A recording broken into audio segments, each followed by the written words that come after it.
#1 requested guest, and this, I swear to you, I'm not making this up. Guys, I'm not making this up. How many times do he say that, though? This exact video. Yes. Huh? They're yelling at us. Where the fuck is TJ? I swear on my mom. Wow. He is our most requested. That's why he's a new, like, Coco host now.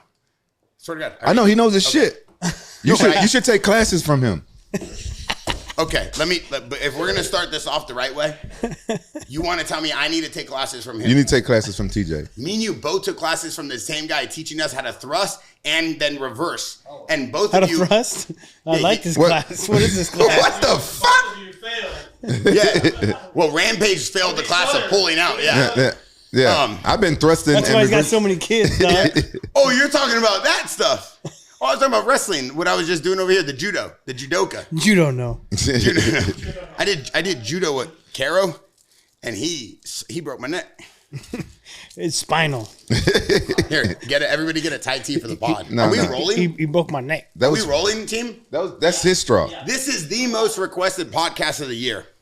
UFC 300 wrap-up review. Because we didn't do, what's it called when we all watch it, Companion? A fight companion. That's Schaub's fight companion. Yeah, they wanted us to do it, but Rampage wanted to go to the strip club because they were having $2 Taco Tuesdays. And I said, Rampage. But the fight's on Saturday. Yeah, and I wouldn't understand the math. He said, I got to go a few days early. I said, all right, do what you do. So I'm glad that we have TJ in the house, one of the most knowledgeable people in the history of MMA. So, and one of the best fighters. So this is going to be a banger. Appreciate it. Rampage, control yourself. I know you kind of happy that TJ is kind of injured right now because every fighter that's been coming here, he's been talking shit and challenging him because he got a ring in there. Oh, the ring is sick, though. Yeah. The Jackson house looks badass. Yeah, thank you to TJ and Rampage for inspiring us to do that. It looks badass. Yeah, but I think the only reason why you haven't, he said that he's going to challenge every fighter that comes in here. And he said, hey, I'm low-key happy that TJ's kind of injured right now. I didn't want to get my ass kicked by TJ. So he haven't said nothing to you, huh? No. You know what, Rampage? I love you more than anything, but using a straw as a pen ain't going to work for this podcast. He's already done this 3 times and he hasn't realized it's a straw. Well, nobody gave me a fucking pen, so I was just going to act like it. All right, listen, we're back. Jackson Podcast, TJ Dillashaw, Rampage Jackson. We're going to start off this with a bang. Figgy, Cody, did not want to see Cody go out that way. TJ, break it in for us. Man, I didn't either, and I didn't expect it. I thought Garbrandt was going to get the win. I think he's the all-around better athlete. I mean, they both have power, right? We know that going into the fight. Figueiredo's got power at 25s, but it's translated, and we've seen it at 35s as well, too. Garbrandt's got power. He's just so fast. He's like the fastest person I've ever trained with, fought against. Insanely fast. Like his fast twitch is crazy. I thought that he'd get the win. I was hoping he'd get the win. I was actually rooting for him, even with all the bullshit drama going on between him and us fighting each other. I was rooting for him. I hate to see a fighter lose his confidence, and because when you lose your confidence, your skills go downhill. Like if you're not going to believe in yourself when you get in there, then you're not going to be able to do what you could do to the fullest. That's one of my biggest strengths is my belief and my optimism. But it's also my biggest fault at the same time. I mean, that's why I'm in the position I'm in right now, because I'm taking fights with one arm. But I thought Cody was going to get this fight. The first round, he looked good, man. He's cautious, right? Which he kind of has to be because of the way his career's been panning out recently of, getting caught and people talking shit about him fighting angry and this and that. But he's almost being too cautious. I mean, obviously, I understand why he's doing it. He doesn't want another knockout and be ridiculed for it. But when he's his best is when he's fighting, when he fought Dominic Cruz, when he's just feeling the flow, confident in his skills, confident in his power, and he's not worried, right? But now he's fighting, a little bit scared. Like instead of countering there, he's backing out, putting his hand up, which again, you could do. But why not take a couple steps back and then pop them while coming in? That was perfect time for an uppercut as well. Uppercut, a counter right hand. He's circling back to his right foot towards his back foot, which is perfect. Circles all the way, jab, crack his own right hand. But instead, he's just kind of get out in the way. But he did win this first round. He looked good in this first round. I gave him the first round. Figueiredo made a fantastic change in the second round and came out and wrestled with him, which I did not expect. I've trained with Cody a bunch. His wrestling is fantastic. His defensive wrestling is really good. Again, he's fast. He's like a cat. He's hard to take down and put him on his back. He's always back up to his feet. I didn't expect it. I didn't expect Figueiredo to get this finish, and so more power to him and coming into 35s and shaking it up. because the weight class is insanely good already, and now he's adding to it. So it's impressive, man. Have you ever fought Figueiredo? No, he's always been a 25-pounder until recent. He just came to 35s and fought Rob Font. Did you see when he just like threw a leg kick, but Cody tried doing that cartwheel kick and kicked him in the face? Shit was wild, That's dude. slick. Just kind of a little lucky time in there. So you never trained with Figueiredo or nothing? Nope, never trained with him. I've watched his fights. Watched him fight Benavidez. You know, a big fan of Joseph Benavidez, and he was a teammate of mine, so I watched him fight him, and all the Brendan Moreno fights at 25s. And you know he's got power, but it's crazy that he's a 25-pounder coming to 35s, and Garbrandt's still faster than him. You know, because usually the smaller guy's faster.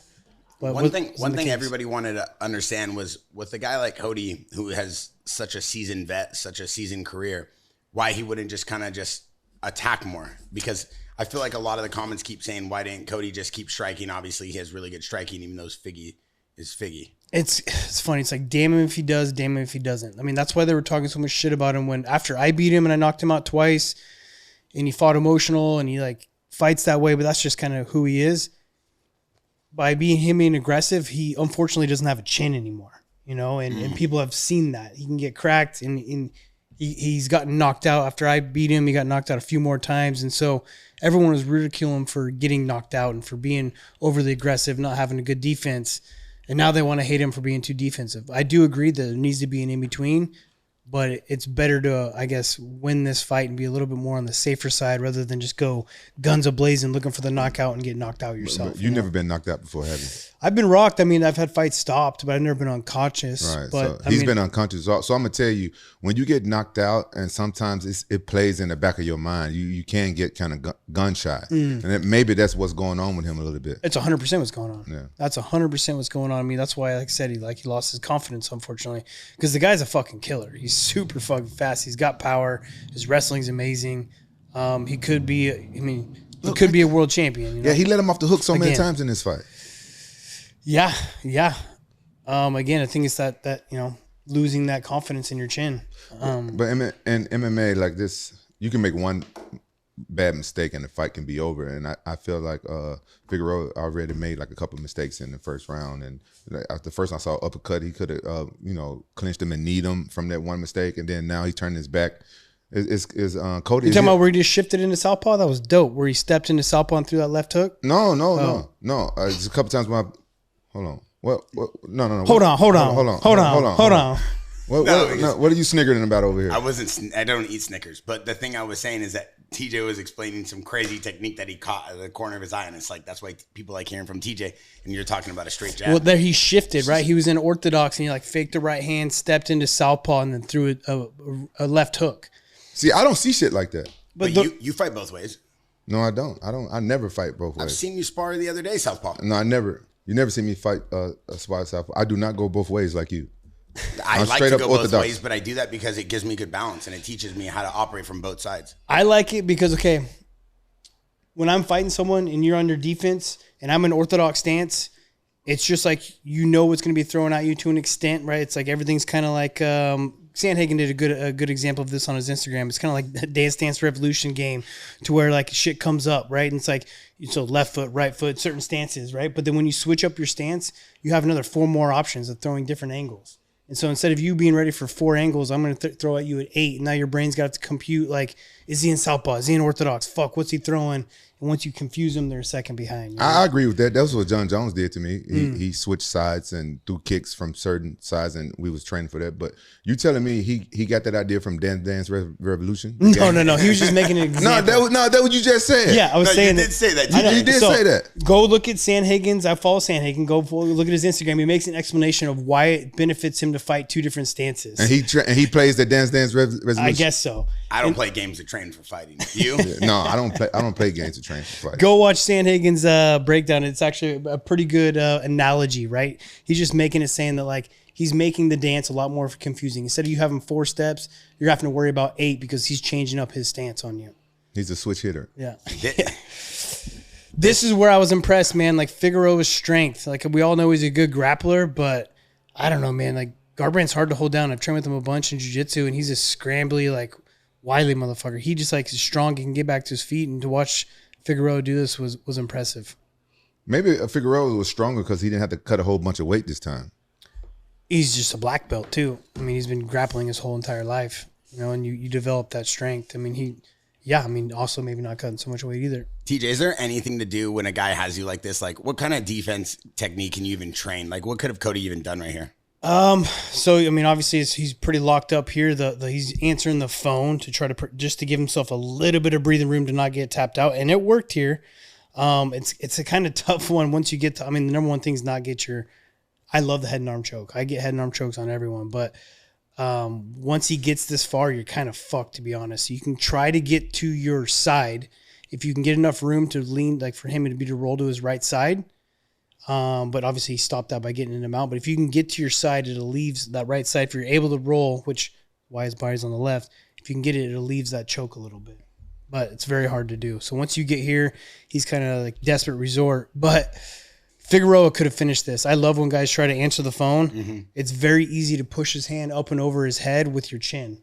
So when you have your hands locked, his arms like this, you use your chin to guide it up and over his head.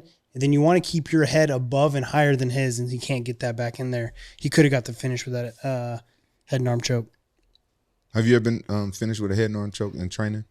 I'm sure. I'm sure I have. You just don't remember. I mean, I think Felipe de la Monica's got me with some head and arm chokes. You don't want to tell us about it. I'm not afraid to tell you what happens in practice. Oh, okay. I've lost plenty of rounds in getting submitted in practice. You got to go with guys good enough that are able to submit you. Yeah. Otherwise, you're not going to be good enough when you're on the stage. Yeah, I agree with that. Who's the best grappler you ever trained with?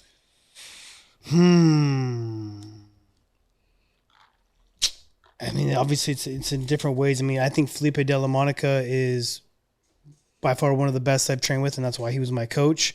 Someone that I practiced with and competed against when I was first getting into when I was at Alpha Male was Chris Holdsworth. Oh, yeah. He was a killer on your back, dude. His jiu-jitsu was very good, very deadly with rear naked chokes. He made me very good at someone on my back. And then also another guy at Alpha Male is Dustin Akabari that was super good too, but he was just insanely strong. But I'd say maybe Chris Holdsworth. I love the head and arm choke. This is the worst. I don't want a guy to do this after they just tap me out, be all over, hugging me. I kept saying that when the fight was time. I was like, all right, dude, leave him, let him lose. Yeah. You know what I mean? He's fucking pissed right now. Like, let him fucking lose. Like, yeah, look at him. I'm like, bro, you want to go again? Get the fuck off me. Yeah. You just tapped me out. Get the fuck out of here. Bro, how wild is it that the first prelim fight was both former champions? That's crazy. That's fucking wild. I never seen UFC 300 was one of the craziest stacked cards I've ever seen. I mean, obviously they had to, right? They were pumping it up, but I've never watched from the very first fight, I don't think. I never watched 7.5 hours of fights. I did this time because I knew we were doing this and because I wanted to see Garbrandt fight, and I wanted to see this Jim Miller fight and Bobby Green. Like, the card was just that stacked. I ended up watching 7.5 hours of fights. Bro, Jim Miller, UFC 100, UFC 200, and now UFC 300. Fought on all three cards. Oh, for real? Yeah. Oh, yeah. He's been around for a while. Yeah, I see he's 40 years old. He's 40-something, isn't he? What was the tail of the tape? We go back to the tail of the tape and see how old he is? Guess who I was watching the fights with? Mike Goldberg. Oh, yeah. I seen that. You guys did like a fight reaction, right? Yeah. Like what they call it, the companion. Yeah, how old is he? It doesn't show yet. They showed it. Oh, they didn't do it. They did it in the beginning. You gotta rewind it a little bit more. There you go. Oh, he's 40. Yep. Wow. Yep. Yo, Bobby Green's up there. Yeah, man. 37. That's old too, man. Especially for the way he looks. He's fast still. He looks younger than 37. He does. He seems younger than 37. He does. How old is she? Oh my god. What was I getting at? I forget what I was getting at. Yeah, Jim Miller. I think the reason why he's lasted so long in the UFC and for how many fights he has, I think the way he trains is pretty minimalistic. Like, he doesn't redline his body very often, right? I think he's pretty smart with, especially now that he's older. He's not sparring a bunch. He's not fucking doing the Sam Calavita 3-hour crushing workouts, but I also think you need those to be the best in the world, right? Yeah. So Cub Swanson said he doesn't think it's good for you. Yeah, well, I mean, it's because he doesn't want to do it. It's a hard fucking workout, dude. That Rampage. It's a hard ass workout. Oh, well, Coach Cal? Yeah. Well, it depends. Okay, it depends what stage of life you're in. I think it's good for you. I mean, it depends. I want an endless gas tank. I want to be able to know when I go into this fight that I can be pedaled to the metal 100 miles an hour. And if you're going to keep up with me, you're going to fucking die. I love having that in the back of my head, the knowing that I'm in, not only that I've trained that hard, but I trained that smart. I recovered the right way. You got to take your recovery serious. But I will say this, you are redlining your body, and I don't think you can have maybe as long of a career because of it. Oh, you for know? real? I mean, it's a tough one, man, because I go hard every single practice. Right? There's no shut off switch for me. And I really believe that's what got me to the top. I think that's what got me to be the best in the world, but it's also got me in the position I'm in now, right? Like I beat the shit out of myself. But I just knew that if I wanted to be the best in the world, I needed to put in the time. I needed to work my ass off. Yeah, I can say this. From psychological. I can say this. I've been a professional fighter for 25 years, and that was some of the hardest training I ever done. Yeah. It is tough. It tests your will as well. Yeah. He said the same thing. He just said it more from a psychological standpoint, like throwing a ball, not seeing it fly. Well, I would never say anything bad against Coach Cal. You Never. know, he was the first part of helping me get away from my illness when I got misdiagnosed. So I got much love for Coach Cal. So that's amazing. You know. Bro, he's amazing. Like, so like you can say that it's not the best way to train. I disagree. I mean, I think you need to push that gas tank.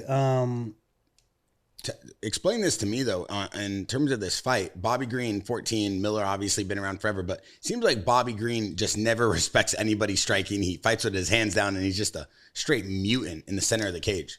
I don't think it's not respecting it. I think so.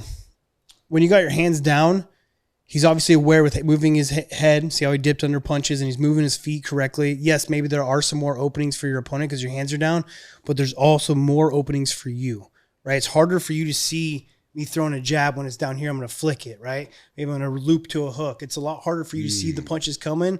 Yes, you are more open, but you have to be super athletic to do it. You got to be able to move your feet, pull, slip, and be very aware of this distance. But at the same time, like your punches are a lot harder to see coming at you. So it has nothing to do with him not respecting the fighter. It's just more of his style, you think? It's his style. It's the way he stays loose. That's why he can fight. Like you see how much energy he's got for 3 rounds in this fight compared to Jim Miller. He's able to keep that pressure. He's loose. He's having fun. He's talking shit the whole time. Yeah. You know what I mean? Like he's countering well, but yeah. But I just don't like that he keep his hands down. I never seen anybody fight like that. What about Anderson Silva? MVP. How about Roy Jones Jr.? Anderson Silva fights like that with his hand down there low. The fucking time, the whole dog. Fight? He's like fucking slipping, moving. The whole fight? I mean, for the most part, yeah. I don't remember him fighting like that in Pride. That's when I watched most of it. I mean, he's never got a high fucking guard. The guys that got a high guard are always like the slower opponent for the most part, in my opinion. Right? Okay, hands down, yes, you can get caught. And I do think when you're in the firefight, when you're in the pocket, put your hands up and throwing punches, which he's not doing. And so you can get caught. You can get Jalin Turner and fucking rocked, right? But he's very athletic and he's fast and he's got great awareness, right? He's had hours and hours and hours of sparring and he's doing it this way, right? You think he spars like that as well? 100%. Guaranteed. I mean, I'm more of like the way I fight too is my hands are never like high guard. I will if I'm in the fire exchange, hopefully, right? Sometimes I get caught with them down as well too, but I fight more with my hands a little bit more elusive down like this than I do with them up.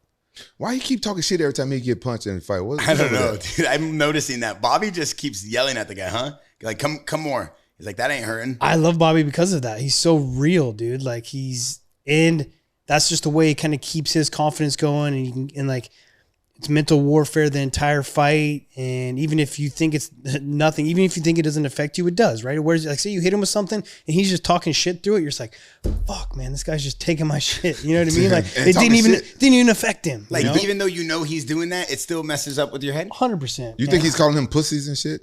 Probably. What do you think he's saying, Rampage? I don't know what the fuck. I was front row for one of his fights and I heard him like talking shit, like cussing at the guys and stuff. And he was calling them pussies and bitches. I don't know. Probably. I don't know. Come on, bitch. That shit didn't hurt, bitch. For sure, he's calling him bitch. Hell yeah. How do you think he says it? What's up, bitch? What you think you doing with that shit, huh? Take this shit, ho. Come on, bitch. Yeah. You a pussy. Eat my ass, bitch. You got me fucked up. Whoa, got a little too far now. Sorry. That's what you thinking you want the fighters to do when you fight them? You want them to eat you? No, I'm saying what he might be saying. Oh, okay. Come on, man. It's a figure of speech. But that's what came out. Maybe you thought he was a vegan. Yeah, that's what came out. You said, he's leaking now. Look at you, bitch. You leaking now, huh? Look at you. You fuck with the wrong motherfucker. I'm sure he had a few N-words in there. For sure. I mean, you guys had him on the show, right? Like He's coming He tomorrow. real. He a real and he's motherfucker. real, dude. He's just the way he. I he's mean, nuts. the way he talks, the way he does it. You know. He's nuts. Bobby Green don't care. Yeah, I love him, but I would love to see him keep his hands up. I tell you what, though. But I think it'll slow him down, dude. In honor of Bobby Green, and since the last time we did this, I was high as fuck off the woo chews. I'm gonna try one of these mic bites. Let me see first before you eat one. Wait, Let me see how many you're not milligrams gonna is eat in these, it. Are you? These Mike Tyson bites, don't eat these. This is gonna be the craziest episode of You Eat These. I'm gonna eat 3 this time. No, you're not. No, you're not. You cannot. It's only 8 milligrams, so it's not as bad. Well, no, it's Delta 8. Never mind. It's 25. God damn. Yeah, don't eat one of these. So maybe like half of one, right? For Rampage? Half Yeah, of I one. mean, I eat 5 milligrams, dude. So that's 1/5 of one. So you'll cut the ear in a quarter. A fifth, but yeah. Yo, it says Jim Miller broke his Hand. his toe, and got 23 stitches after this fight. Yeah, his eye was open. Yeah, he was He went fucked to up. war. Yeah. Wait, you're not really gonna eat those? Yeah, right? I'm finna fuck this shit up. Are you really? It'll eat probably like take it'll probably take 45 minutes for he No, kicks not in. with him. No. Last time it took 5 minutes, but I was on an empty stomach last Kicks time. in immediately. But maybe just start with one, brother. For sure with one. No, let me try And eat 2. one of these things I got you. No, I'm not eating that shit. You keep on, saying No, just one. Just you'd one. like to see Bobby fight with his hands up, but I think it would change a lot of his shit, man. It would make him slower. It wouldn't make him as elusive. Like, I think this is the way he needs to fight. Yeah. Oh my god, He's yo, dangerous. damn. Oh, he fucking him up. Come on, you gotta eat one with Did me. you not watch this fight live? No, I missed this one. No, you were doing a fight companion. I know, but like I said, I missed. You missed I got there late. Oh, okay. All right. I went shopping. No. What'd you Hey, no get? more. Did you get anything good? No more. You get anything good Oh shopping? yeah, I got some good stuff. You got some good stuff? Nice. It was a little bit of traffic. I got there late, so I missed this fight. I really wanted Rampage. 1, brother. You're already at 3. You ate 3? Stop. It's not gonna be funny because you're gonna lose your marbles. You really just ate 3? Oh man. God, here we go. I ain't changing you this time. bro. You didn't have to change me last time. I had to get high as Bobby Green fighting. That motherfucker stay high. Oh my God! Look at this guy's face. What they finished the fight, or was it he tapped out? No. I think it was Look underneath. Look at underneath his eye. That's got to be the I craziest. don't remember. Was it a finish? Did they? No, I think it was a decision, right? Oh, yeah. I think asking you guys, that was a decision, It was a right? decision, I forget- right? Yeah. Okay. Good. Bobby Green, I'm not gonna lie, he needed that performance after his last fight. You know, he needed that. Oh my God, that eye looks horrible. Yeah, hey, Bobby Green got pieced up by Jalin, but that was the last. I wouldn't say he fight. got pieced up. He got caught. Yeah. Why He you got being caught. No, he disrespectful got to pieced fight? up when he was on the floor. No, yeah. Yeah, he got. Why, like why you 20. being? You can't say. But when you say say stuff like pieced that. up, getting pieced up means like the guy fucking picked you apart. He was like fucking you up for like 4 or 5 that. minutes. Like Yeah. that's getting pieced up. Yeah. You know what I mean? I like the way he checked me on that because that is the proper use of the term. Yeah. And me being a non-fighter, I should be a little bit more cautious. respectful as well. Yeah. Because when Bobby Green's sitting here tomorrour, I'm going to tell him that you say he got pieced No, we're up. not going to. and then tell him that I defended him. That's right. But Yeah. we're not talking about any of that. Yeah, tomorrow. yes, we are. All right, you're going to. I'm gonna call in. Do we have a line where I can call in? I'm gonna call back. Yeah. Hey, Bobby, I want to tell you something. That guy right there, Bear. You know what he said about you? Listen, he got. Let's just say knocked out against Jalin, and then I will say caught. this: he got caught. Yeah. But I will say this: Bobby Green, and you know this, before he even that fight, I've been supporting Bobby Green for a long time because I always loved Bobby Green's energy. And Bobby Green is the first one to tell you. He's the first one to post about JAXXON. He is one of the coolest, He's the coolest guy. personas Yeah. for the MMA like fan base, and especially UFC. You just stab it with the straw, TJ. I know. I wonder. Okay. But this is the thing though. Me being a fighter, it shouldn't bother me. But I like both of those guys, right? Who? Bobby Green and Jalin Turner when they fought each other. So and they both like JAXXON guys, right? So I was Yeah. like, I'm staying out of this. Yeah. Yeah, you got it. You got it. Yeah. But you did bet Bear on did. Jalin. But Bear, no, I did. Yeah, you Bear, did. What hey, you mean, Bear remember? did. Bear didn't. Bear was like, yeah, man, I hope Jalin wins. Jalin gonna fuck him up. Nah. Jalen's so more Nah. technical. He's taller. He's gonna get him with a head kick. Watch. I was like, bro, we gotta This is stay out of everything this. You're thinking? That's everything you're thinking? That's what you were thinking. Why you gonna try to lie? Right? We just here with TJ. I know we just here with TJ. I flew him in, but you gonna talk about like he's tall. So you gonna say you didn't say all that? You was rooting for Jalin. You like, yeah, he's gonna head kick him and everything. No, I say Jalin has great head kicks. Now keep that same energy because when Bobby Green's sitting here tomorrow, I'll do a few rounds with Bobby. Bobby will go, dude. He ain't gonna go light. I wouldn't do that. all right, this fight right This here, one bro. hurt me. This one hurt me. Me too, man. I was rooting for Turner. I mean, I forget the other guy's name. Moicano. Money Moicano. He's funny, dude. He cannot refuse to lose. He's hella funny. What you mean? For he's a comedian or he? He does a podcast, and the way he does his interviews with Rogan afterwards, he hurt him with that body kick. I don't know if you guys noticed at the beginning of the round. Turner hurt him bad with that body kick right there. Look, he's like crumbling over. If he could have defended this takedown sooner and stayed on that body, he would have finished the fight. It's crazy because Moicano already knew that he was hurting, so he goes in for the shoot. He had to. Yeah. The shot. His body, look, his body's still hurting. You can tell his elbows are lower. Like, don't never let me hear you say he goes in for the shoot ever again. He went in for a shoot. No. I would fucking. Why? I would fucking shoot you. No, but he was shooting on him. Yeah, you can say that. Yeah. So when he went in for that shoot. No. Motherfucker, quit fucking with me. I'm a fucking wrestler. You don't fucking say shit like that. When we had this same conversation with Gable Stevenson, a USA gold Olympus. You didn't say that shit.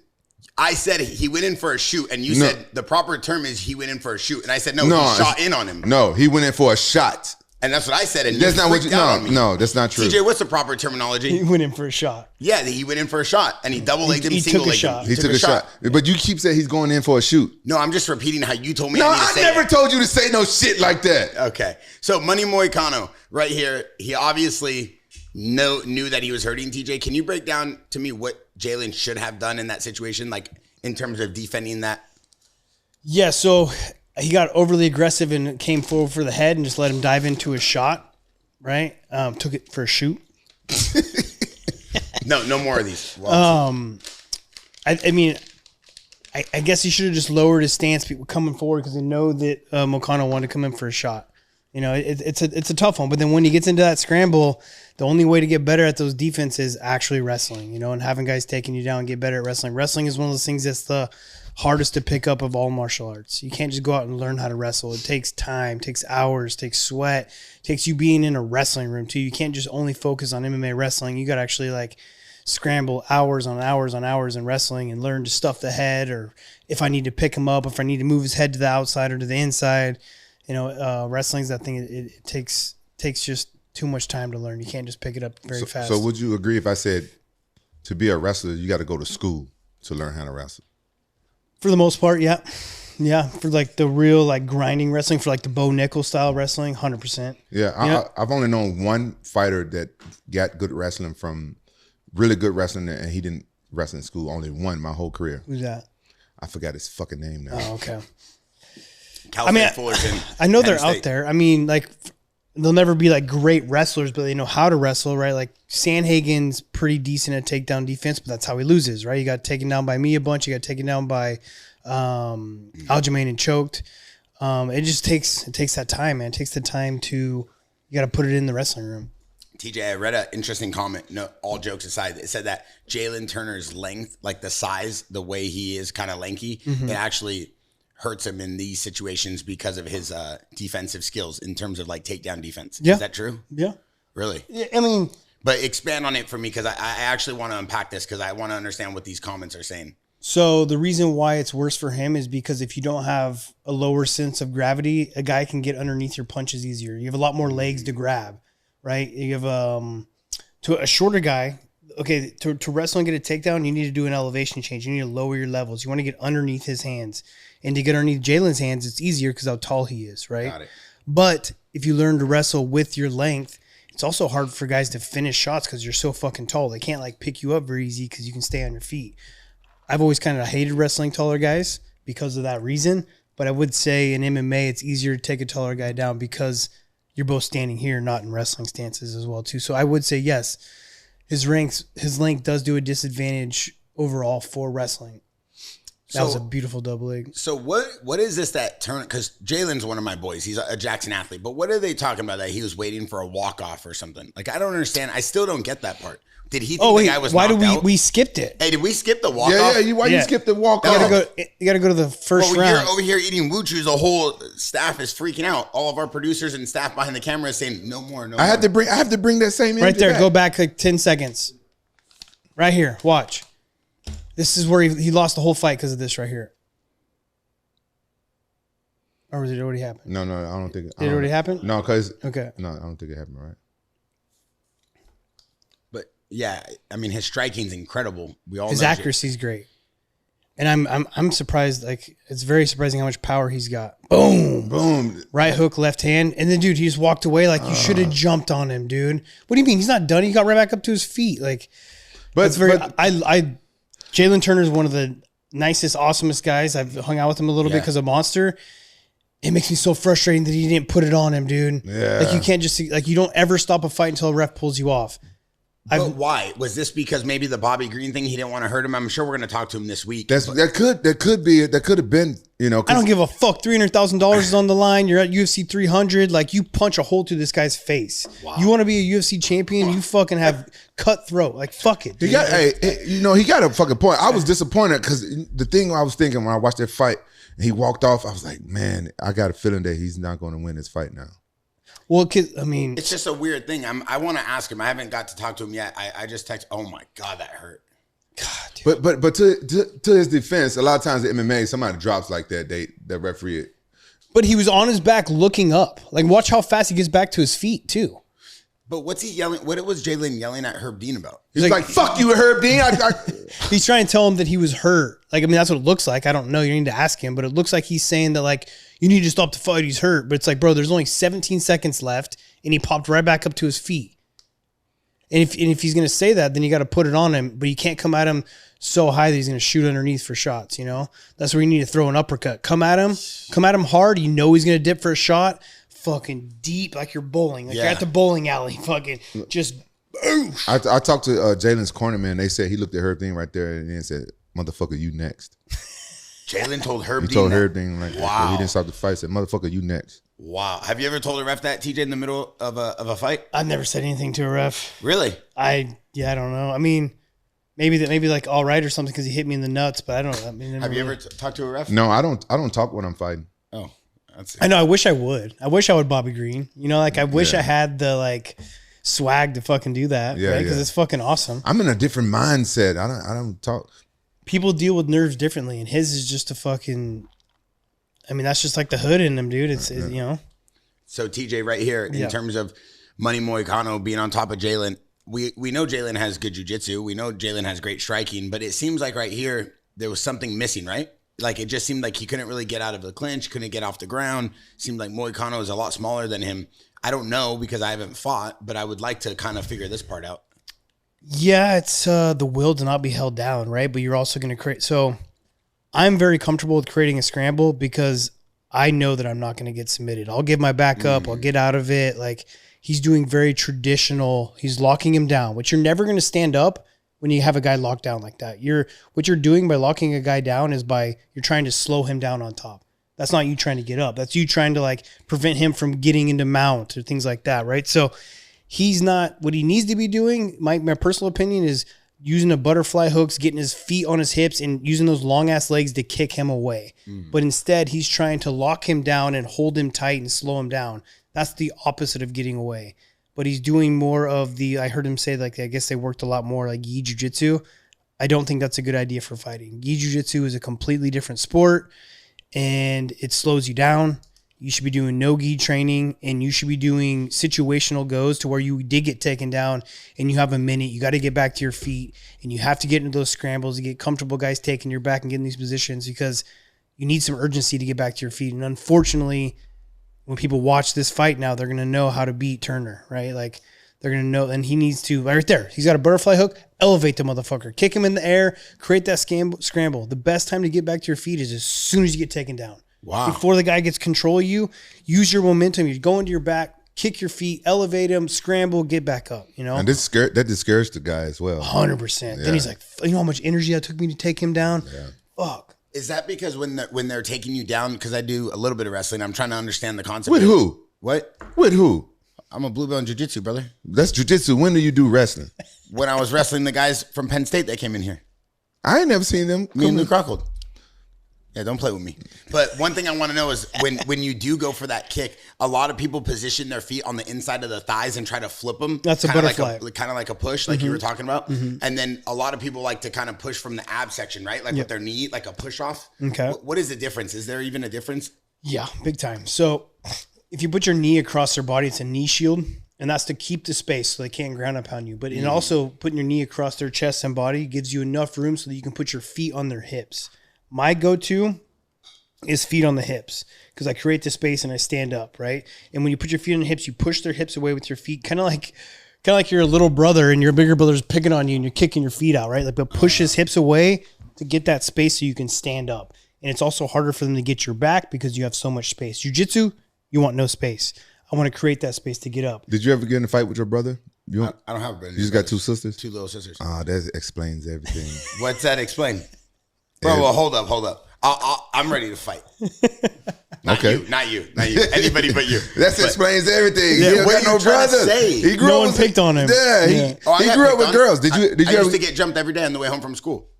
I believe that. I grew up in the hood. They used to beat me up. They used to steal my lunch money. They stole my lunch pail. They stole all my iPods. I was the only one with iPods. Did your sisters go help you? You know? No, but one time a girl did help me. Did you see that video with Nate Diaz when they asked if he ever been picked on? Was it Ariel Helwani asking him if he ever been picked on? One of the interviews, and he's like, "No, man, I've never been picked on." He's like, "What do you mean no one's ever picked on?" He's like, "I got an older brother," and his older brother's Nick fucking Diaz, dog. Ain't no one's picking on that motherfucker. You know what I mean? But you asked about butterfly. The difference of me putting the feet on the hips and getting space and a butterfly. Butterfly is more jiu-jitsu-esque to where you're going to use it as a sweep, maybe get underneath him, elevate his hips.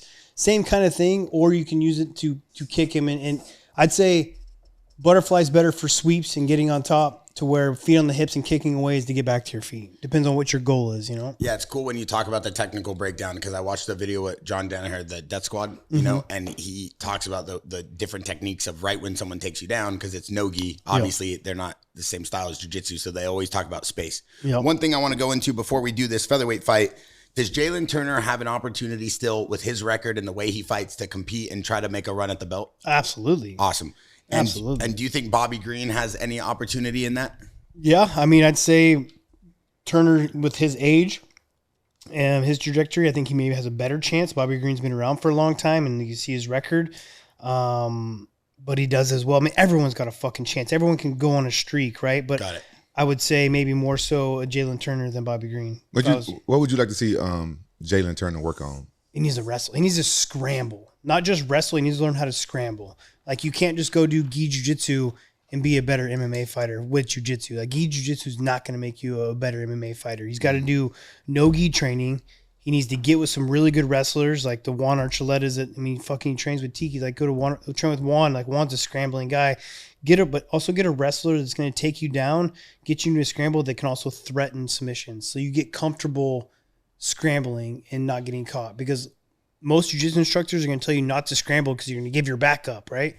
I don't give a fuck. I'm going to get my back up. I'm going to get up. I'm going to keep that motion. Like, you're going to have to use so much energy to keep me on the ground, which I've never been held down, like more than a second, right? I've been taken down by crews right back up. Like, you're not going to hold me down ever. I'm never going to let him. That's just a mentality. 100%. That's a mentality. Never going to hold me down. And luckily enough, I wrestled my whole life. Did you listen to that song? Never gonna hold me down. Oh no, I got to keep on moving. You ever listen to that shit? I used to listen to that shit before I wrestled. Pretty soon he's gonna be eating one. Yeah, bro. How many of these Woo Chews are you on? Woo! So these are mic bites. The mic bites. How many of these are you on? Woo! Okay, that's it. No more though. Okay, because we want to get through this thing. Okay, so as we go into this next fight, Diego Lopez, good friend of the Jackson house and the Jackson brand. Is he? Yeah, because Jason always brings him through. You hung out with him. He was on the podcast. Why you don't tell him change his hairstyle up though? You don't like the That's Joe him, Dirt dude. mullet? That's his calling card now, the Joe bro. Dirt mullet. You don't like the mullet on Diego Lopez? That's kind of throwing me off. Okay, hairstylist Rampage. What would you like him to have? Look at him. He'd look cool with like one of those last Mohicans. I would say he looks it's not insanely cool. The mullet, because it's too straight a hair, it'd look like if I grew a mullet out, right? It's like too straight. I can see you with one. I mean, I had one when I was a kid. It's not the mullet that's doing it for me. It's the bangs that's over. Like, pick a struggle. Yeah, it's like My Chemical Romance meets Stagecoach. Like, I don't know which way he's going with that. I feel you on that. Yeah. But it's his calling card now, dude. It's his image. It's him. It's who he is. I bet he pulled bitches though. I bet he pulled bitches. Oh, for sure, dude. In Mexico, he's a superstar. I bet down there. Oh, that kick! It looked like it hurt him when he kicked. Nah. I don't know much about this Diego. I mean, I've watched him fight a little bit, right? He's one of the newer guys that I haven't really paid too much attention in, but me watching this fight, he's definitely got power in his hands, because when he landed these punches, they didn't even look that hard and they were very effective. This was a great fight for him. TJ, if you were finding a guy like Diego, the way he keeps his hands up, fights in front of you, he has incredible jiu-jitsu. How do you train for a guy like this who everybody's claiming is going to be on his way to a championship fight anytime? I would need to watch a little more tape. Let me see that uppercut. Go back. Oh, that was a nice little combo. And you just like fast forwarded right when he was hitting an uppercut. Boom, that uppercut. I mean, obviously, I think uppercuts are the sneakiest punch. You catch a guy off guard, they don't know what the fuck's going on. That's why it does so much damage.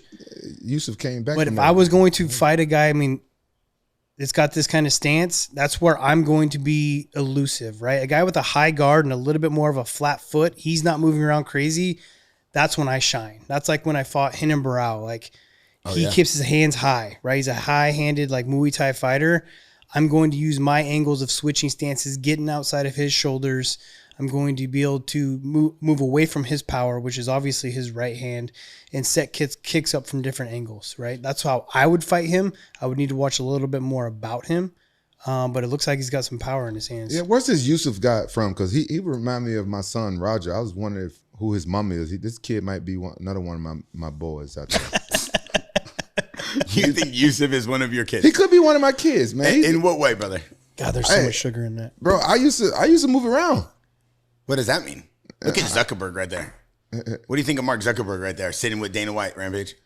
Man, Mark Zuckerberg, man, that guy, man. What?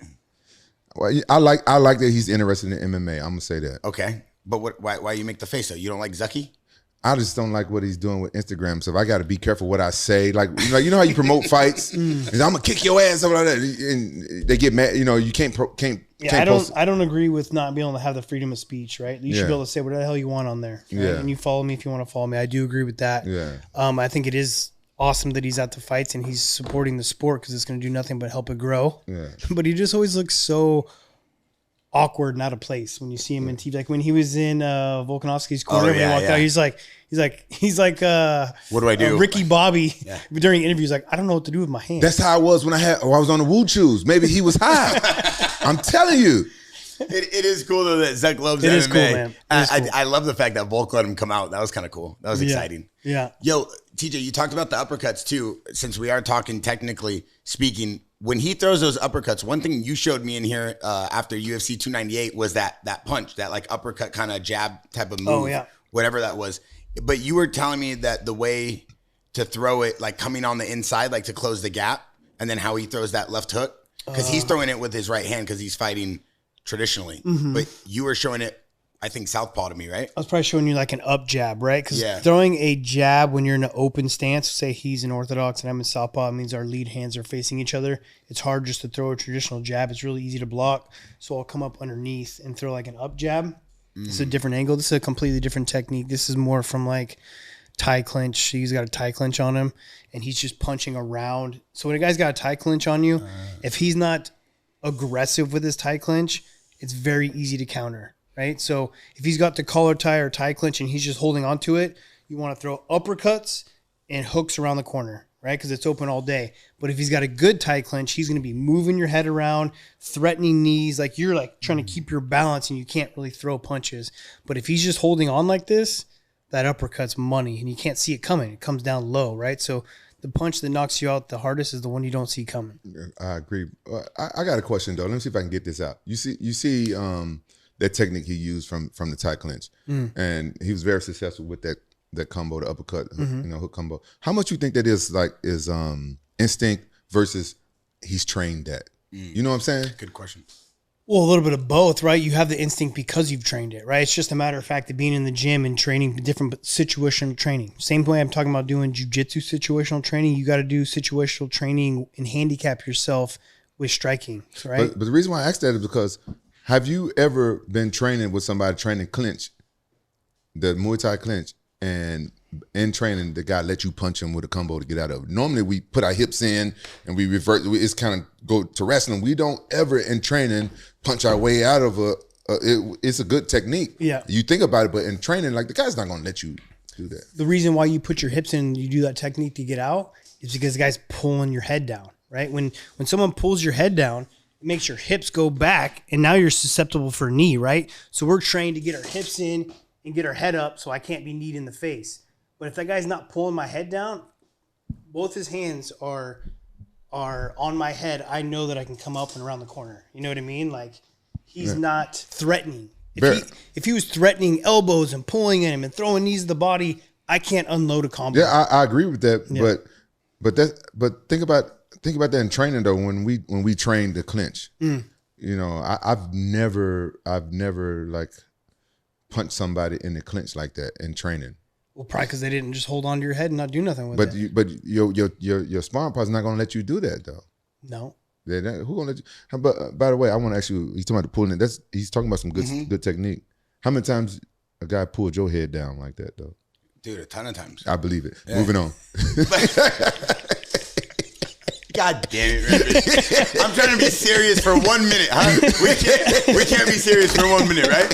I'm like studying. This is like my favorite time of the month. We get to have TJ in here. I get to ask him a million questions about fighting. Hopefully the fans get to learn something. Some of them get pissed. Hey, fan, just so you know, sometimes we're just joking around. We like to make Rampage laugh. But for the most part, TJ, we do appreciate everything you do in here. The technical talk is by far insane. Because if we were asking Rampage about that clinch, he'd start talking about some girl and talking about some time he had in Roppongi. You know what I mean? So, but I also love that about Rampage because he's so instinctual, right? Like I wouldn't say like you were a guy that was maybe a student of the game. Yeah. You're just a fucking athlete and you react the right way when you're fighting. You know what I mean? Yeah. Like a lot of times I don't know why I did the things I did, but thinking about that when I fought Kevin Randleman, I trained with Zach Light. He was a great wrestling coach, great wrestler. He had me train a lot of straight wrestling with real strong, fast wrestlers. And then I switched it up. I went to Muay Thai, right? And I knew I was going to be in the clinch. I knew I was going to be locked up with him. And how I beat Kevin Randleman, RIP, the big bro, is the Muay Thai clinch. I was kneeing him in the stomach, and then when he went to block it, I switched it up right away and went to his chin. And I remember training that. on the pads with my coach. Was that okay? I was going to get to. Was that your idea or your coach's idea? I can't remember. It was probably my idea, but I remember training on the pads. He was holding the pads, and I remember him holding it right there. Boom, boom. I'm doing the clinch Muay Thai, and sometimes I would just throw the knee high. Yeah. And I knew that if I need Kevin hard enough in the body, he's gonna want to block. He's gonna want to block it. As soon as he put his hand down, I switched it up and got him. And it was more instinct. I know I trained it, but in that moment, you know what I'm saying? Yeah. An instinctual fighter like you, it's really good to find the right coaches to put you in, like, let them be the guy that's going to strategize, but then they put you in those situations to where you train him, and then it becomes instinctual. Yeah. Because instincts you can't teach. Yeah. You can't teach, and it's just like something that happens, right? So you, like a guy like yourself is just being around the right coaches. I remember most of my fights with combos, if I won with combos or I did like nice combos in fights, I remember that's what we did on the pads over and over. So it's just like autopilot. Nice. Yeah, I like that. Now Holly Holmes and this. Oh, this fight, dude. Fucking just ridiculous, man. Like, she cut a lot of weight to make this. I'm just mean with Holly Holm, man. Like, why would she grab her? Why? You know what I mean? Like, why would you try to take her down? It makes no fucking sense to me. You just trained 10 weeks to move your feet and kickbox. You're a world-class kickboxer. Kayla Harrison's kickboxing sucks. Like, why would you try to, like, even if she's grabbing a hold of you, your first number one goal is to get away. Yeah, get away. Put your hands on her hips. Get away. I mean, she just gave her the win, dude. You think it's because she like, fuck, I fucked up Ronda Rousey. I can fuck up this judo person too. No, I think it's just the wrong instinct. She's been training for a long time, and she's gotten these positions, and she's like, oh, this is what I'm supposed to do. But you're going against a chick that's back is way wider than mine. You know what I mean? Like, the chick's gonna grab you and beat the shit out of you. But Holly Holm is grabbing her. I know. Up with her. I know. It's ridiculous. It just it's the ultimate brain fart. She gave her this fight. I'm gonna tell you what I did during this fight. I was watching this fight live, and I was like, I'm a fan of Holly Holm. I didn't know this other girl, and I was like, oh, on Twitter, I'm like, oh, I'm with Holly Holm. And soon as Holly Holm grabbed her right there, and I tweeted, and I'm with Harrison. As soon as she grabbed, I was like, oh, the fight's over. And it was still going on. I tweeted it right after she grabbed her the first time. Yeah. That wasn't smart. Even I know that. Harrison's a problem, man. She's going to be a problem for people. I would like to see Amanda Nunes. But she's retired. I know. But that's the chick that can give her problems. For real? Even though Amanda Nunes can grapple. she's strong and she can strike like a motherfucker. But dude. she's way tinier than that girl, though, right? No, that girl looks big. That girl like she plays is football. Big. I know she is big. She's jacked. But Amanda Nunes is big, dude. Is she? Oh yeah, yeah. She has to cut a lot of weight to make 35s. Oh, she used to fight 45s. Oh, okay. Which Kayla Harrison's always fought 45s too. She said she didn't weigh 135 pounds since she was like 16 years old or something. For some reason, I believe it. Yeah, she's big. Hey, I got a question. I don't know if you the right person to ask this though, but you know how girls be fighting and they be doing jiu-jitsu and they be north south and all that type of stuff. What if one of them on their period and they're not feeling too fresh down there and not smelling? What can you think a girl would tap out due to period smell? You're out of your mind. I don't think so, dude. If you was a girl and you was doing jiu-jitsu in the middle of a fight and the girl got her period pussy in your face. Maybe in practice, you'd be like, "Oh, get the fuck out of here." You know what I mean? But it's not enough in a fight. Nah, okay, yeah, I agree with you. Yeah. What? I don't know if you're the right person to ask this. Have you ever had a stinky period pussy in your face? What do you think? What? I just want to get his take on that. I think weird. I think weird things. I'm sorry. Hey, TJ, one thing I forgot to ask you. I'm going through a lot of the comments. People want to know, do you think Diego Lopez has what it takes to win a championship belt? Absolutely, man. I mean, is there something that makes him special, enough, though? I don't know enough about him yet, okay, right? Cool. But he's young enough, and he's probably going to be hungry enough. He's making a great life for himself already. He definitely could. He absolutely could. He's won with 145s, right? Mm-hmm. Yeah, man, he definitely could. Rampage, make sure... and everybody out there in the podcast audience, we are going to be going through the DMs. We're also reading all the comments and checking the Discord. So make sure you guys tap in when you watch these and leave us comments. Let us know who you want us to talk about, what you guys want to hear. I'm reading every single comment right now on the YouTube. Why we don't do this live on Kick or something? Why we will, but we only have Instagram, so we want to keep it super. But why you don't do these live? Because like on a Sunday right after the fights. Well, we wanted to, Rampage, but you weren't available, brother. That was the whole point. You said, "Hey, I'm going to be busy," and then we saw you at the Spanish Fly in Scottsdale, running around with 3 Latinas from Guadalajara, and you were screaming, "Beat me like a piñata," and they were running around slapping you and stuff, and you were loving it. Where did this guy get this? No, don't say where from? I get this from. You're the one who sent me the Instagram video. Don't act like I got that It's out on of nowhere. Instagram. Yeah, he sent me a video, and he has these 3 girls slapping his head, and he's yelling at him, "Beat me like a piñata." Do you believe any of that? God damn Yeah, it. you love to have fun, bro. Yeah, bro. You love to What's have the matter fun. with you? It's good though, man. No, we love it for you, brother. Yeah. One of the girls was pretty hot, and then I was like, "Rampage, where is that girl from?" He's like, "Oh, that was easy. I took her from the strip club." I'm like, "Wow, you need Jesus." He gets me in trouble with every girl I talk to. Why? This podcast. They all watch this podcast. Then I got it. They were like, "Oh, Barrett says this." I was like, "Baby, you my only girl. What the fuck?" Oh, that's a lie. Hey, TJ. One question we didn't even ask is, does Figgy have what it takes to win the belt? With the ranking and where he's at right now. I mean, he's pretty. He can. I mean, he's definitely. I mean, I was impressed, man, for him to hold down Garbrandt and do that. I'm not impressed with his speed for being a littler guy, but that could. I mean, he definitely got a chance. I'm not going to count anyone out. Mm-hmm. But if I was a betting man, I'd say no. If I had to bet on it, but that's not like I'm not trying to like offend the motherfucker, but like. I don't know. I just need to see more, I guess. Let's go back to Holly Holmes, man. No. I'm just going through the comments. I don't want to miss anything because we're going through these quick. What do you think is next for Holly Holmes? She's a little bit older, and she's in her 40s, right? She's it's impressive what she looks like in her 40s. Yeah, she looks good. What do you think is next for her? What she got to do to get back on track? I mean, she kind of always is doing this roller coaster, man. She's always like winning, losing, winning, losing, winning, losing. You know, I don't know. I mean, after seeing that kind of, I mean.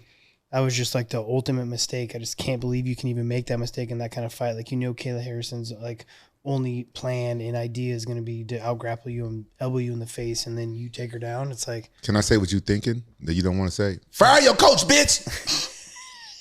That was her, man.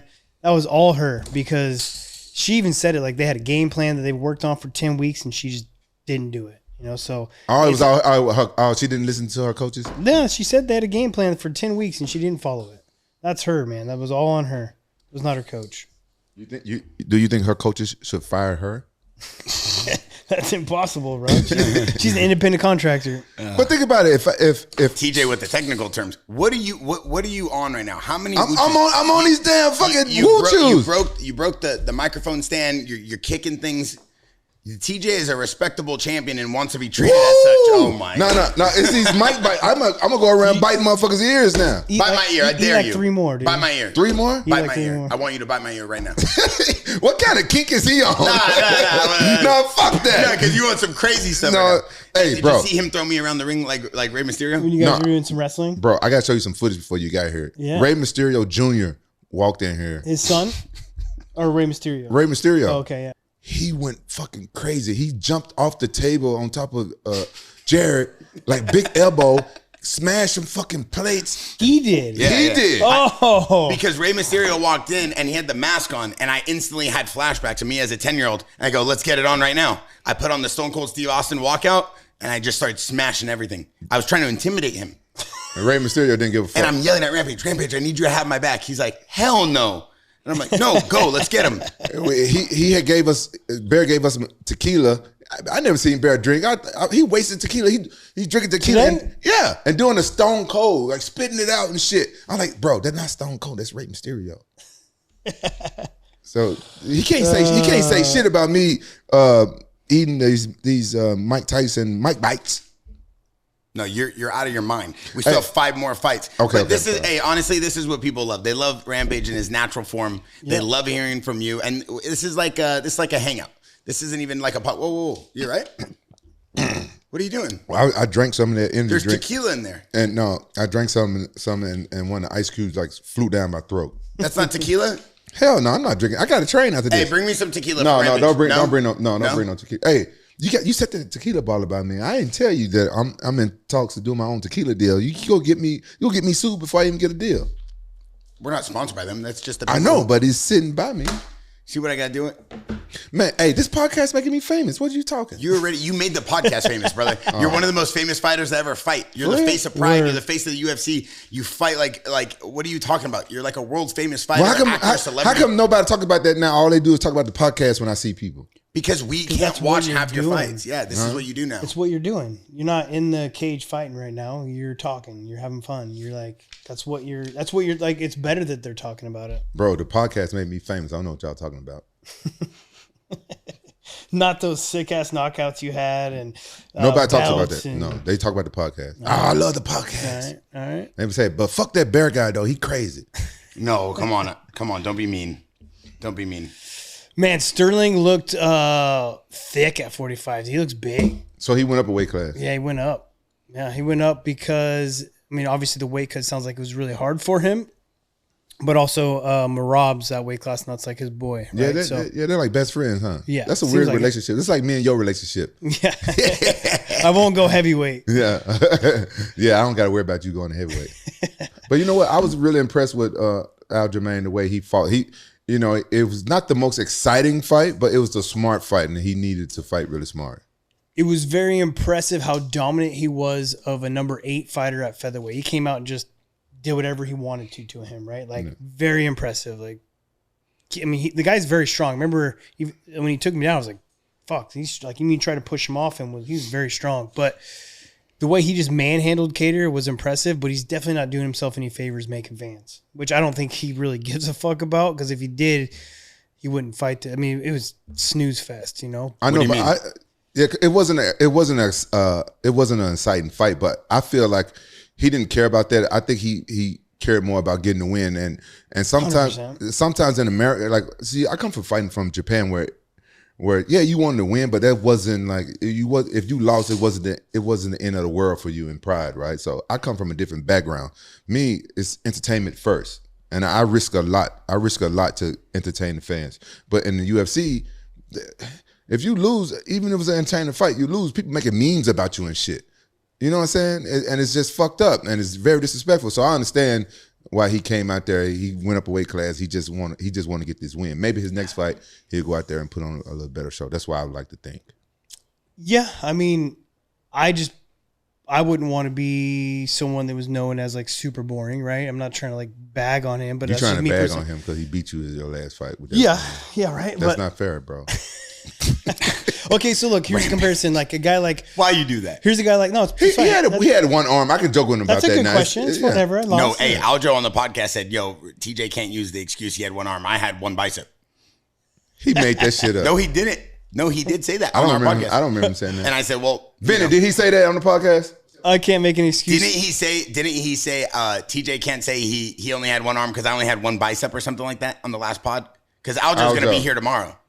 Aljo, when he was talking about TJ. Aljo said that. Yeah. Yeah. I had a torn bicep. Yeah, I had a torn bicep. So We why didn't is know. everybody... We didn't know nothing about that. No, his arm. I was in the gym when his arm came out like 2 weeks before the fight. Oh, it came That's out crazy. like 20 times. But I was in there one time. Before when it the came fight, your arm comes out 20 times. You don't cancel the fight? No, I mean, that's kind of what I was getting on in the beginning of the fight, beginning of the podcast is like, I'm obviously like super bummed that I can't fight. Like I'll never fight again most likely, right? Like my shoulder's fucked. I've had my third surgery since I fought Aljamain. Completely like reconstructed my shoulder. And it's a bummer, man, but I kind of like reflect on like the situation, right? So I'm 36 years old. I got suspended, lost my fucking belt, getting bagged on about it. I want to like prove myself, right? I was like, fuck that. Like, that's my belt. I'm going to come back and get it, right? Beat Sandhagen, blew my fucking knee out, had to wait longer to fight. And I'm training. I get announced. All right, you're going to fight Sterling in April. I blow my shoulder out in May. I just get back to training. I fucking fully rip my shoulder off. And then I'm like, all right, there's two things I could do. I could go and get fucking surgery. I'm 36 years old. I'm going to be out for over a year. I'll come back 37. I won't get a title shot. I'm going to have to fight again. And it's like my shoulder was so bad. It was kind of like, fuck it, dude. You know what I mean? Like I'd really give myself this shot to get this thing and get it done. My shoulder hadn't dislocated yet though, but I ripped it. And that's where I said, like, I'm kind of like optimistic to a fault. Optimism got me to a world championship. The belief in myself got me to win a world title, but it also gets me in trouble, right? Like I shouldn't have taken that 125-pound fight. You know what I mean? Like my body was telling me like not to take it, but I fucking just put my mind through it and say like, fuck it, I'm going to win. I'm going to do this. I'm going to do that. I'd get myself in trouble. Same thing with this shoulder. I say like, Aljamain striking fucking sucks, right? Like I'm going to go out there and I'm going to beat him with one arm. I can do it. I 100% believe I can go out there and beat him with one arm. I still think I could have if I would have fought a little bit smarter. I'll get to that later. But that optimism is what happened to my shoulder, right? And that's why I trained through it. Hurt my shoulder in May. Started training. Then when I got like, I don't know, 5 weeks out from the fight, starting to cut weight. I got like staph, all this shit. So my body's down. Like I dislocate my shoulder. It was just a sublux. It wasn't too bad. It happened in the past. Before my Garbrandt fight, my shoulder was subluxing as well too, and I fought through that. So I said, fuck it, it's going to be the same thing, right? Except for I had no external rotation. I couldn't throw a jab. Like my, but then it got dislocated more and more and more. I dislocated it like bad. 2 weeks out from the fight. I mean, what am I going to do, man? Like pull out and fucking get surgery and then, like this could be the last time I ever fight. Like I might as well give myself the chance to fucking get the belt. Like how sick of a story that would have been. Go out there and knock this motherfucker out and have one arm, I don't know. That's so it's a tough one. No, it makes sense. It's a tough decision. I mean, one thing I don't think people give enough credit to, though, TJ, is every single fighter we've ever had come on this podcast says that there's not a harder working, not a more intelligent in the gym and in the cage fighter than TJ Dillashaw. So regardless of anything, your career is not, it's not tarnished by anything that has happened. For you to go in the cage, you have to fight, you have to punch, you have to take a punch. No one does that for you. Nothing else does that for you. So I don't think you ever have anything to worry about that. And any true MMA fan knows how good you are, how good you were. It doesn't really matter. At the end of the day, it just matters as long as you're healthy and happy and can live your life peacefully and don't have to do this every 3 months. No shit, right? Right? Because it's like everybody has chapters in life, and you had an amazing chapter, and the UFC and your career is just one chapter, and you're about to have 20 more chapters. Yeah. Appreciate that. But I understand where he comes from. He feels like he don't think that he could ever go out there and do something that he loves again. He don't think he can ever get in the cage and fight. He don't think his shoulder would ever be the same or a good enough level where he can compete. And that's hard that's a hard thing, especially when I believe like I was still on the top, right? Like I could have been I still can be a champion if I was healthy, but that's it is what it is on that. But the hardest part of it is like when I was rewind that, Wayne. Go ahead. When I was fighting, you're always like, man, I can't wait to like retire and just like do like nothing and just hang out, right? But now it's like you like, obviously, you know, you're going to miss it. Right. But it's like, that was the easiest time of my life. Like, I knew what I needed to do. Like, during it, you're like, fuck, this sucks. I'm cutting weight. I'm having to work out fucking 3 practices in a day. This day's 2 days. Like, just grinding yourself into the ground, working your ass off, going to Coach Cal's because you want to be the best in the world. Like, that shit fucking felt like it sucked, right? But now it's like, me looking back on it, that was the easiest time of my life. Like, I had one goal. You know, I got up in the morning to be the best in the fucking world every day. That's all I had to worry about. Like, whatever fight camp I'm in, that's all I had to worry about. You know, now it's like, I'm grinding now, and I have some exciting shit that I'll announce here in a few months that I've been working on for the last like year and a half. But the entrepreneurial world and this kind of shit's like, you know, different like purpose every time you get up, every different kind of goal when you get up. It's not just like going to fucking practice to be a world champion. You know Man, what I mean? I can't believe you brought up him losing to fucking Aljo. Look at you, a fucking asshole, man. Well, No, it's listen, good. these conversations need to happen because the audience and the podcast community that we have supports him. And this is the most supportive podcast community we've ever seen. On No, the I know, but internet. I hope you learned your lesson. Like, What'd I do? I didn't do anything. You said the I'm wrong the one. shit. I'm his biggest fan. What do you mean? You brought up the wrong. You brought up the wrong shit. No, dude, it's Don't good. ever disrespect him like that again. Brother, I would never disrespect him. What are you Alright. talking about? He taught me how to jab. Because of him, I'm able to put hands on you when we spar. Without him, no, not like that. Not don't gas him up. He's like gonna that. piece you up. No, Yeah, because yeah. he just He's gonna teach me. piece No, you I didn't mean it like that. No, that's the wrong word. Of Yeah, he piece. don't never spar me. No, I don't ever spar him. Because Rampage hits me one time, he broke my rib.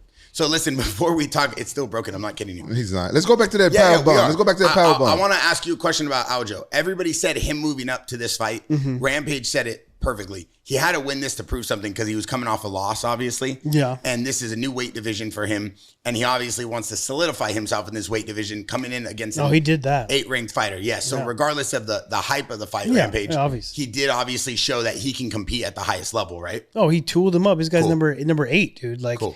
I think he fights a top 5 guy, beats him. He's gonna work his way up to getting a title shot. I mean, dude, he looks big too at the weight class.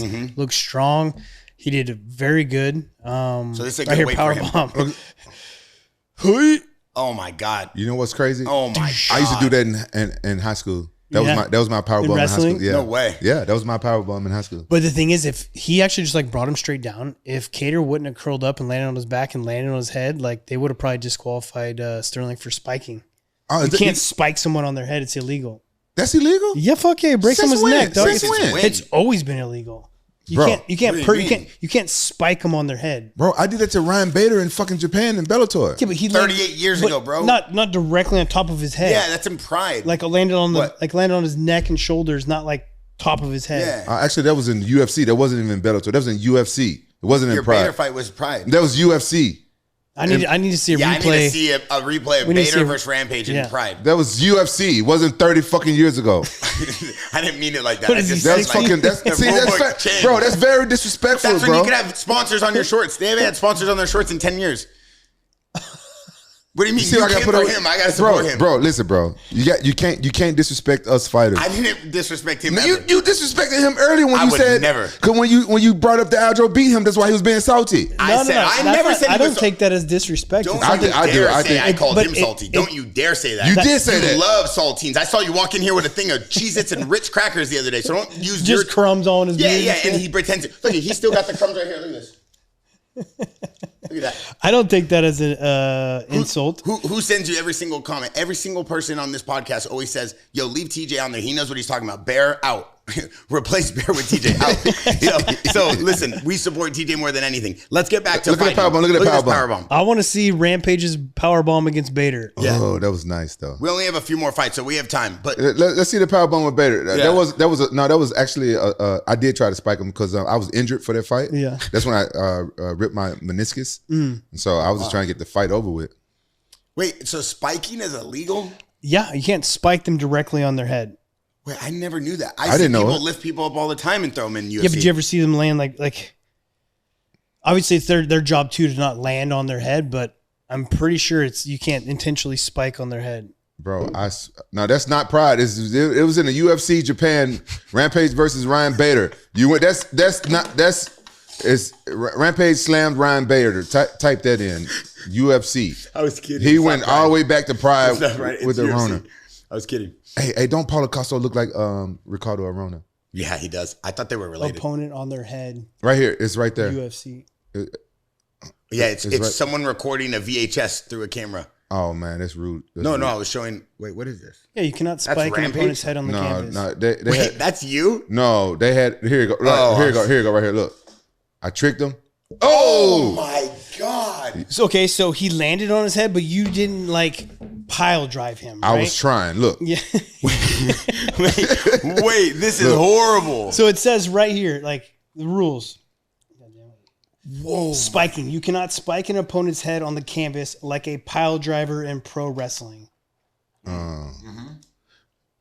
I didn't know that. Look, Dude, I was Rampage, trying to that's get. horrible. I was trying to get that. I'm sorry. I What didn't were you want to trying lose.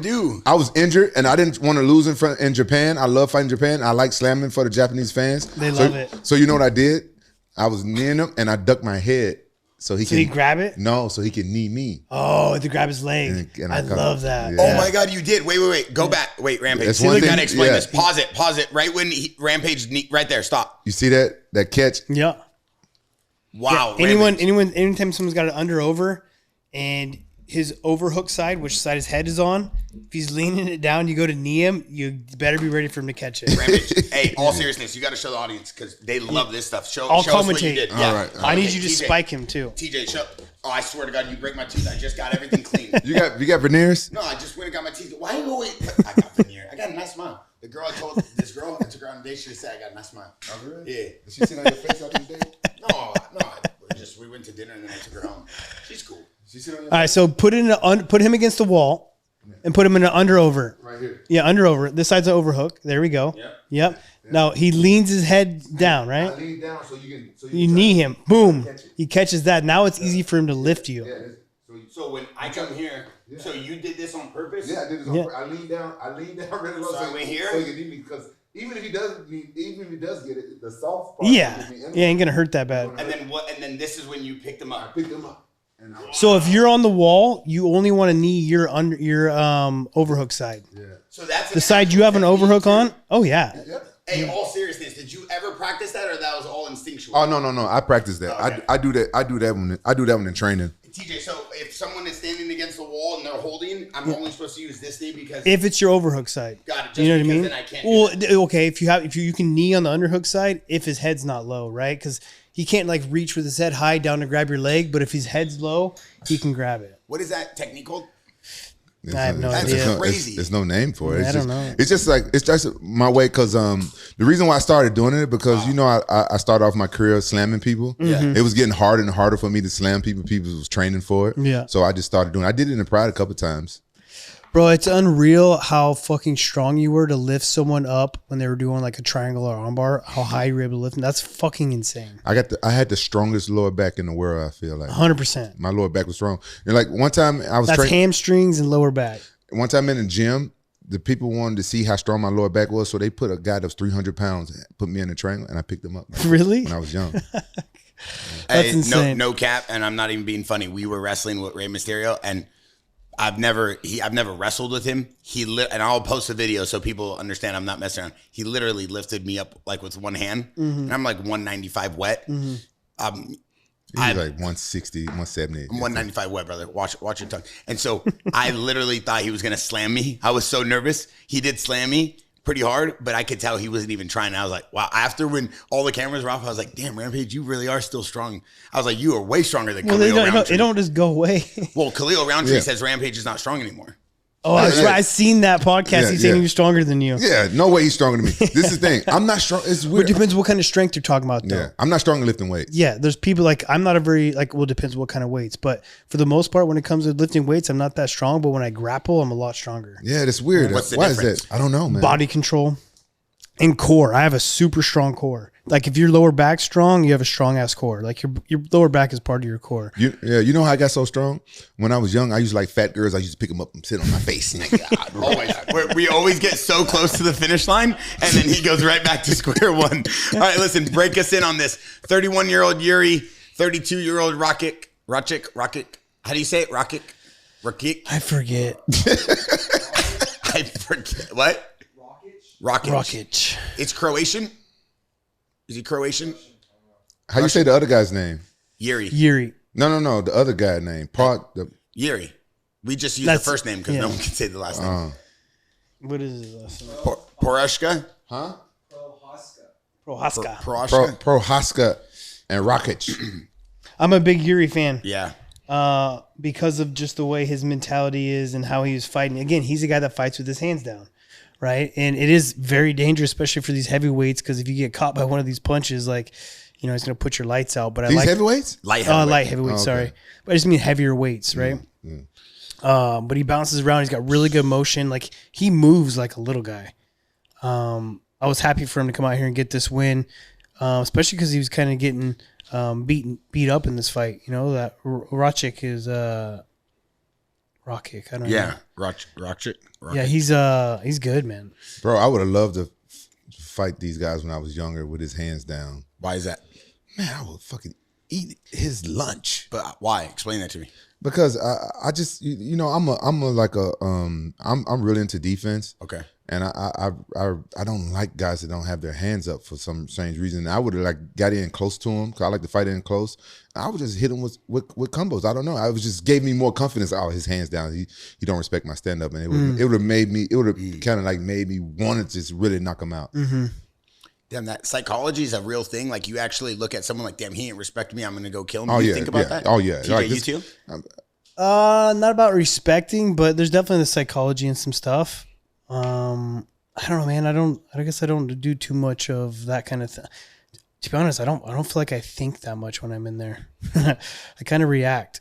Rampage. I don't think when I'm in there, but I'm saying if I know I'm fighting a guy who has his hands down like that, and then if he get in the cage with me and I see him fighting something with his hands down, it's like I know, like, oh, this guy thinks he thinks he's gonna have a little easy night. And it would make me turn up the pace a little bit more, and I would want to knock him out so I can say something at the press conference or something. You know what I'm saying? Keep your hands up, buddy. Yeah, like these light heavyweight bouts that a lot of people are seeing lately in the UFC is like crazy striking, Goliaths. It reminds me of like the Rampage era of UFC. Like these like crazy striking offs, like where they just sit there and bang. In my era, the 205 weight class was the best. It was, but what's the weight class to be in right now?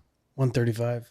That's the 155 probably. That's the weight class between those two for sure. I'd say 155. It's stacked. 135 is stacked too, but 155 is probably stacked with maybe more bigger names. So they the ones that got the biggest payday because 205 was the big payday when I was fighting. I think that we got paid more than the heavyweights. Why is that? It was the weight class. It's just all about the eyeballs that bring to the table. Yeah, the bigger names. The bigger the name, the more followers you got, the more you're going to get paid, obviously. Like, what's going to happen now with like a McGregor and a Chandler, and they're fighting at 170?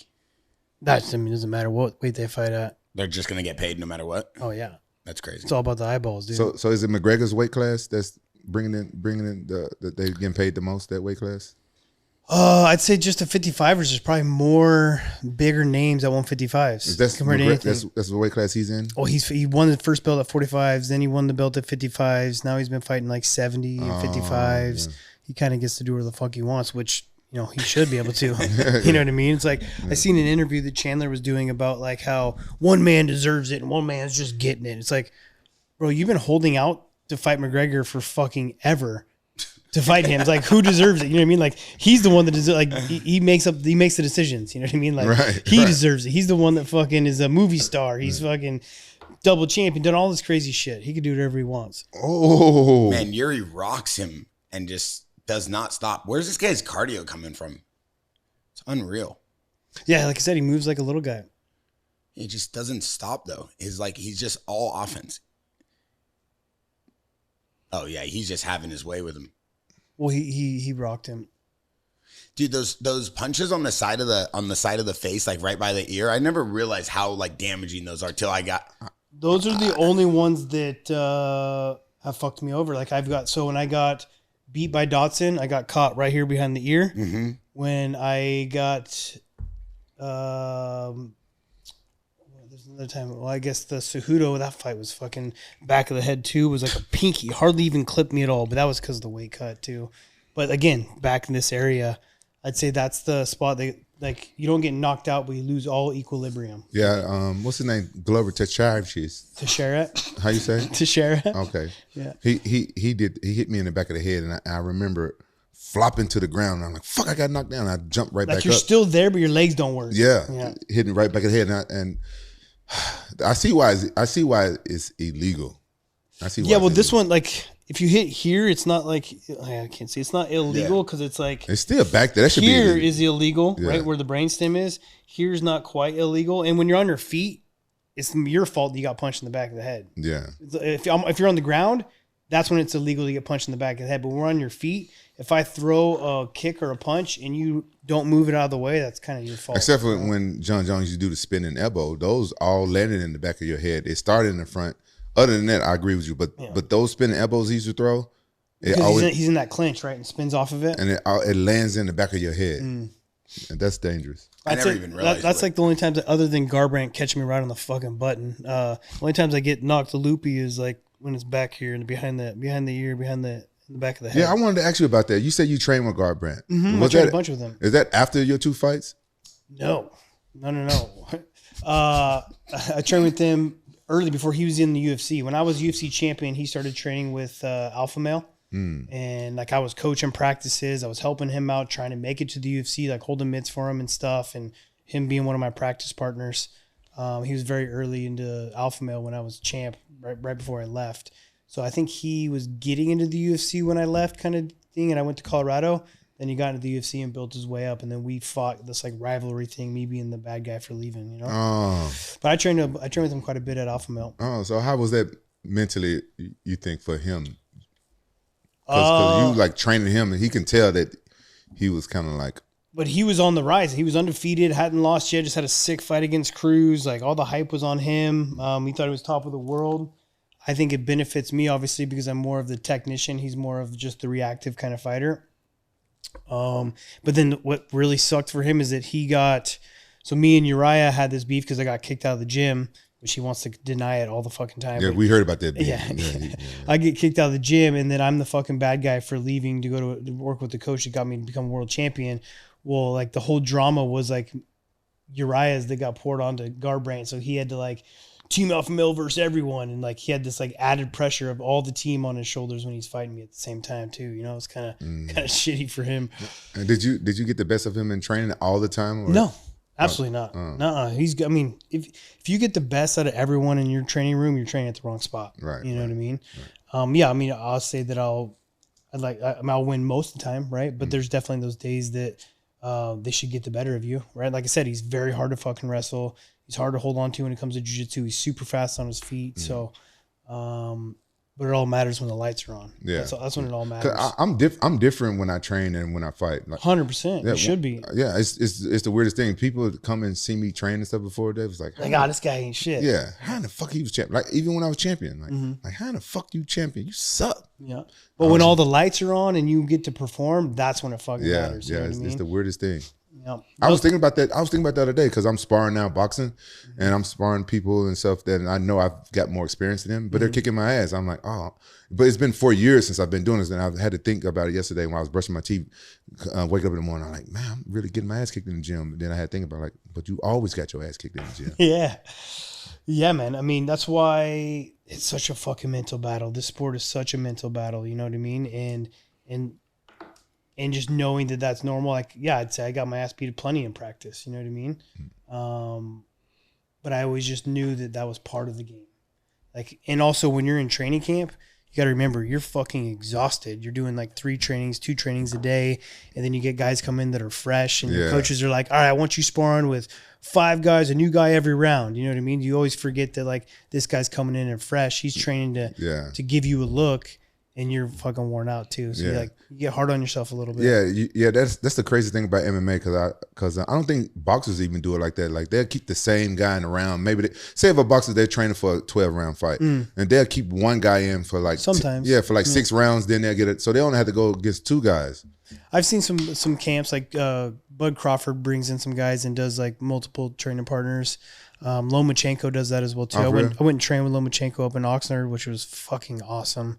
Watching him train too, he trains with multiple sparring partners. So how many rounds do you remember him giving one guy at a time? Like 3 rounds, and a new guy coming? 2 rounds and 2 rounds. At least when I was there. Oh, okay. Yeah. I see. I didn't even know they even did that much. Yeah. Because our rounds are 5 minutes. Like most of the time, Coach Paul he'll have me go against at least 2 or 3 guys for one 5-minute round. Oh, really? Yeah, sometimes I got for 250 and 250. I mean, I guess that makes sense. We do like situational sparring all the time where you're switching every minute, like or scrambling or things like that too. I don't know how your camps were, how what's the word I'm looking for, how professional your sparring partners were, but a lot of times my sparring partners don't even really be in shape, so they couldn't do a 5-minute round. Oh, no way. Yeah. No, I always. Yeah. You'd bring a sparring partner to your camp who wasn't in shape. A lot of times they don't be in shape. They don't be. They don't. If they not training. If they don't have a fight coming up, they not really in good shape. And I pay my sparring partner. I had to tell my coach, like, man, get this motherfucker in shape, man. Yeah. I was always very professional with finding the guys I needed to train with, or I would go somewhere where I needed to train. I always just like, if I needed to travel to train, like I went and trained at TriStar for a couple weeks, right? Because I knew I needed to like travel, train with new people, new sparring partners. Or if me and Dwayne are getting ready for a fight camp, I go to Elevation Fight Team because they got a lot of guys around my weight class. Like I'd always go to where I needed to and make sure to find the training partners. Dwayne the Rock the Jones? Dwayne Ludwig. Oh, Ludwig. Yeah. Best coach. Why? I hated that he retired. He retired young too. He retired due to injuries. He'd been fighting forever too, right? Yeah, he fought early. Yeah, I remember he was a young kid. And then he blew his knee out super bad and just decided to become a coach. And I think it was the best decision ever for him because he was an amazing coach. That's when he came to Alpha Male. Yeah, I remember him when he was fighting as a kid. He and MMA at that time, he had the best karate. American kickboxing. Yeah. He had the best. Why did I think karate? I know why, because he did that Karate Kid. Oh, yeah. Mm-hmm. Yeah. Yo, TJ, everybody talks about Bo Nickal. They talk about his Penn State background, his wrestling background. And we see after this fight, Khamzat Chimaev said, yo, what was this? Look at Royce Gracie in the background with the white tee. They said, what is this this wrestling? It's all hype. We saw a crazy tweet. Can we pull up the exact tweet quote, Vinny? From Khamzat Chimaev? Cum Snot said something about Bo Nickal? Yeah, Cum Snot? Yeah. What? That's great, dude. Yeah, he said. Call him Cum Snot? What's his name? Hamzat Chimaev. Oh, it's Hamzat? Not cum shot. What are you talking about? Cum Snot. Yeah, cum snot. What are you talking about? Bro, all this Better time be careful. I thought That guy's going to come for you. Man, I don't want him coming for me.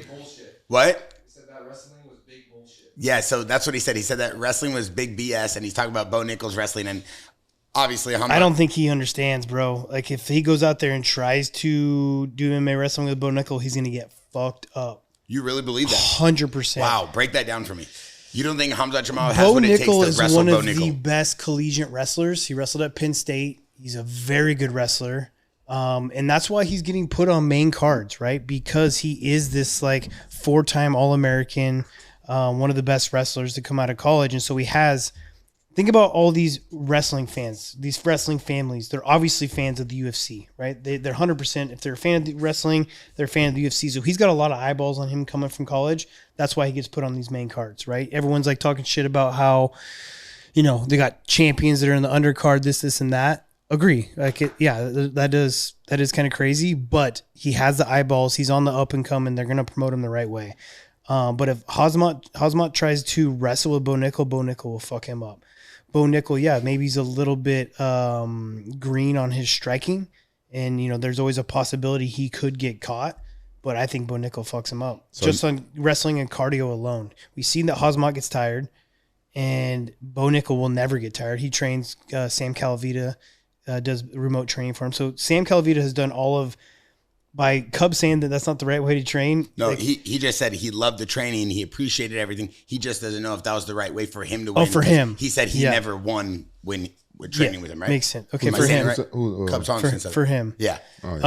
Because like Sam does all of Penn State's strength conditioning. You've seen how dominant they've been for the last decade. So the David Taylors of the world that are training that way, and Bo Nickal trains that way. So he's going to have the gas tank. He'll never get tired. I can guarantee you that. He does the same training that I was doing. So if Khamzat tries to take that and say it's bullshit wrestling, he's got a rude awakening, man. Do you think Khamzat Chimaev, do you think he has what it takes? Do you think he is what everybody claims he is to be? Or do you think he looks very strong as well, too. I don't think he's overhyped. I think he's really good.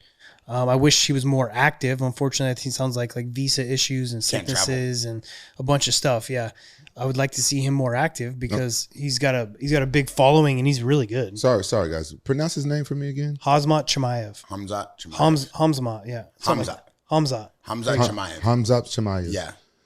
I've been saying this guy's name wrong. What have you been calling him? Kumsnot. Kumsnot. I thought his name was Kumsnot Chimaev. Wait, what? Kumsnot Chimaev. No, brother. It's Khamzat Chimaev. Look at this. Is this the new thing? Like when a fighter wins, they go straight to Dana White and Zucky?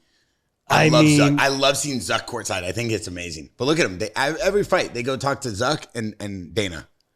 Yeah. I mean, I probably should have done more of it. Who is that? Was Hunter? he there? Was he there when you was fighting? Oh, yeah. Who? Oh, Zuck? Yeah. No. No. He's like newer to the. He's probably been watching it for a while, but he hasn't like showed his face in the scene. What do you think you should have done more of? Kiss Dana's ass? Not so much just kiss his ass, but I should have done a better job of promoting myself, right? But it wasn't my style. Like I'm not one to get out there and be flashy and be a personality. Like That's part of it, though, bro. I know, but it was just so like I got to where I was at just solely on my skills, and then what really kind of boosted me was coaching the Ultimate Fighter against Garbrandt because he had a big following. And then beating him during those like shit talking, like, and then end up beating him in those fights, like that boosted me a lot. But before that, I wasn't like a colorful guy. Like I could have done a lot better job promoting myself, you know? Yeah. So back to Bo Nickal. Yeah. So we're gonna see him versus Snot. I don't know. That'd be sweet. I'd love to see it. You gotta say. Just call him Chimaev. I said Chimaev. Okay, Chimaev. Chimaev's easier. Chimaev.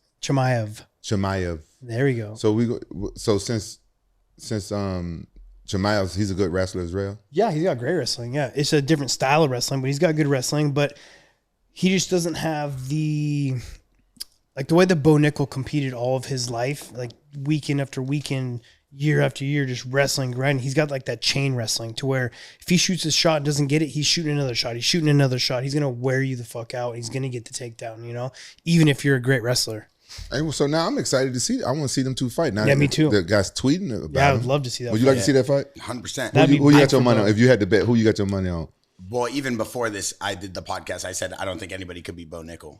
You don't think anybody can beat him? He can get beat. No, I just meant like he was my favorite. I know he could be beat. I mean, anyone can get caught, right? Mm-hmm. Like the world of MMA and these small gloves. Like he is still green. Like dude, he's only 6-0. Yeah, you know? I gotta be careful the way I be putting out my tweets. But yeah, I agree with you. I just made when that came out. I had made a tweet and I put it on our JAXXON podcast community in the Discord, and I said no one's beating Bo Nickal. I just wrote that. And then what the community say? They destroyed me. They're like, the guy's only 6-0. Of course he could get beat. I'm like, guys, I talk very freely. I like to make But it could be correct. Yeah, you know what I mean. Like you're not wrong yet. You're still 6-0. Like yeah, right. I want you to apologize right now to the MMA community for no, don't apologize for shit. Showing favoritism. No, don't apologize for shit. Showing it's so many fighters out there in that weight class, and you say like you just got to do the Conor McGregor. I just want to apologize to absolutely fucking no one. I wasn't even gonna because I had that gift that I gave you. I'm gonna give it to him now, so that way he'll be nice to me for the rest of the podcast. I did get you something, brother.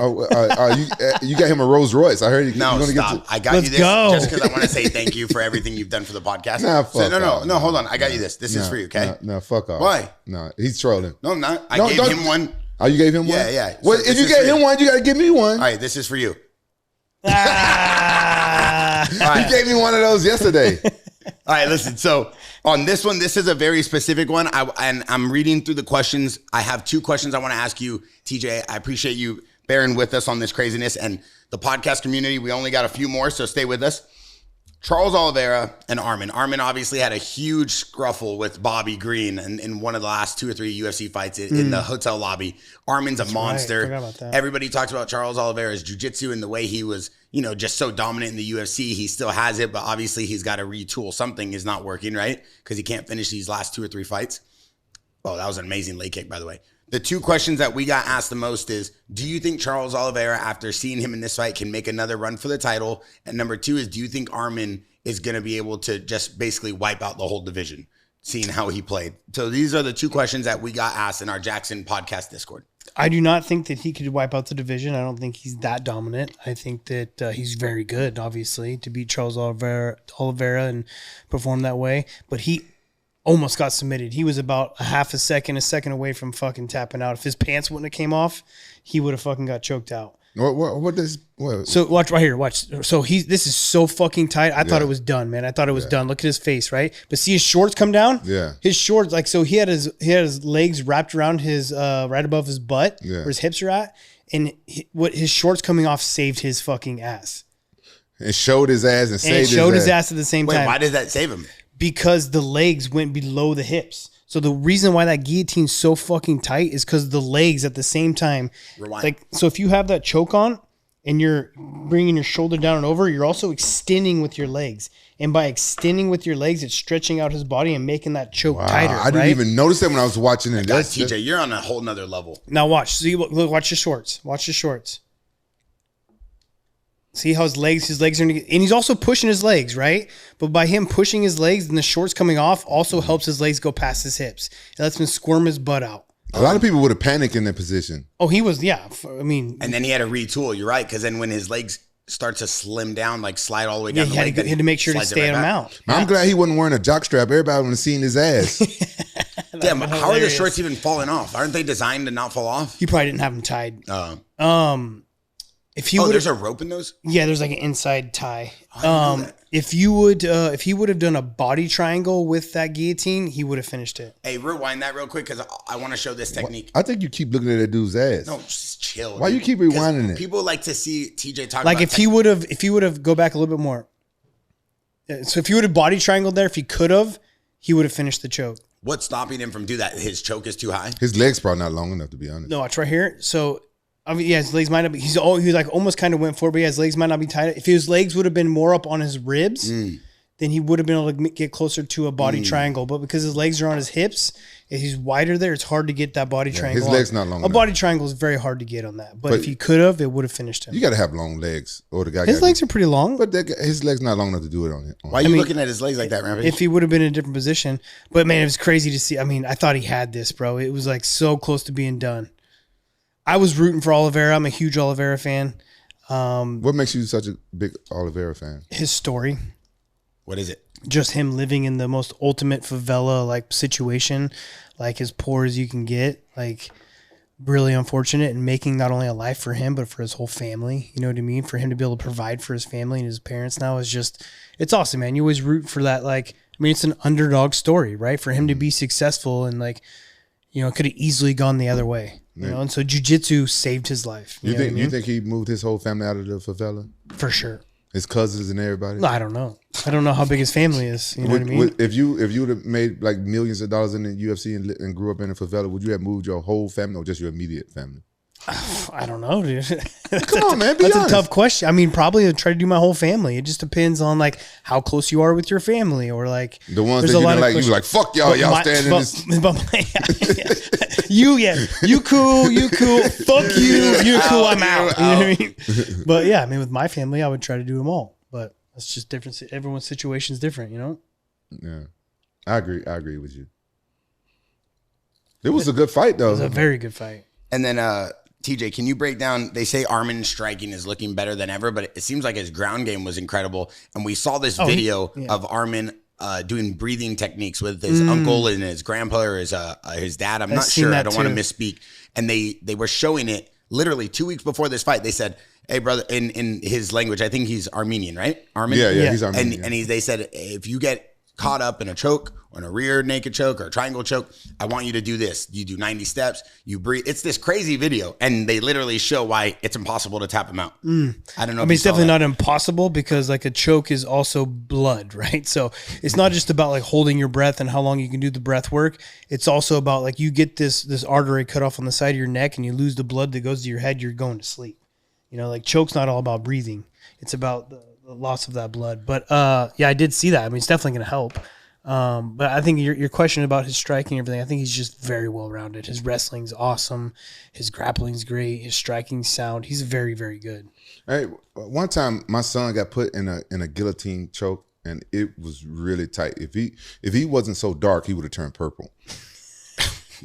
Wait, in the world. hold on, wait. What's your question? What is the point of that comment, dog?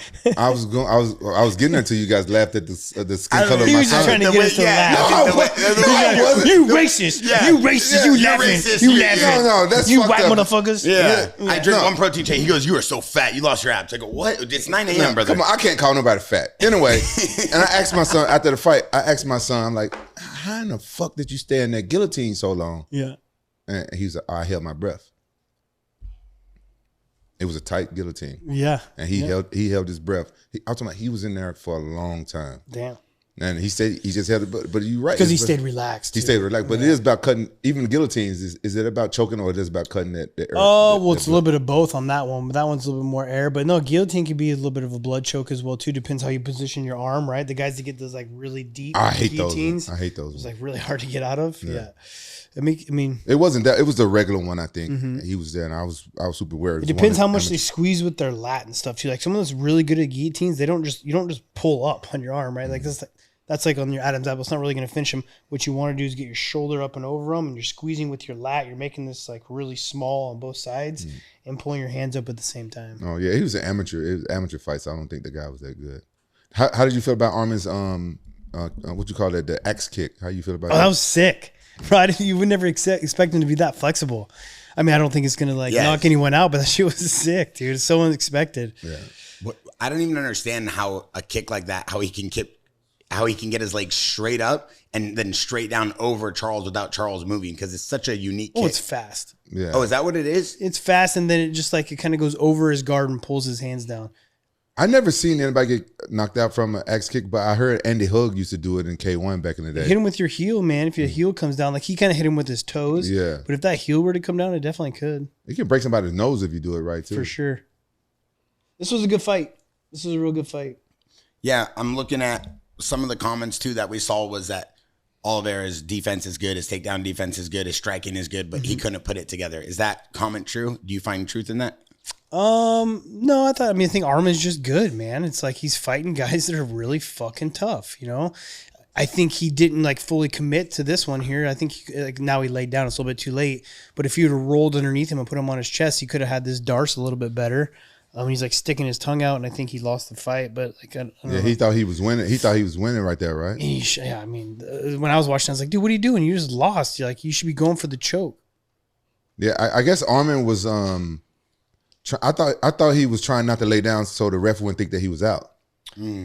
Not trying to lay down? You know, because he was laying down flat. Yeah. I thought that was like a defense to get out of. That is a defense. Yeah, but he kept coming back up. I was like, I think the ref was coming in. At one point, he had to give him like a thumbs up. Yeah, like, that's what I thought. He freaks out right now when he heard one of the scores. 29-28. Yeah, he freaked out. He's like, what? Look at his face. I mean, yeah, I think it should have been not a split decision. I think it was 29-28 Armin.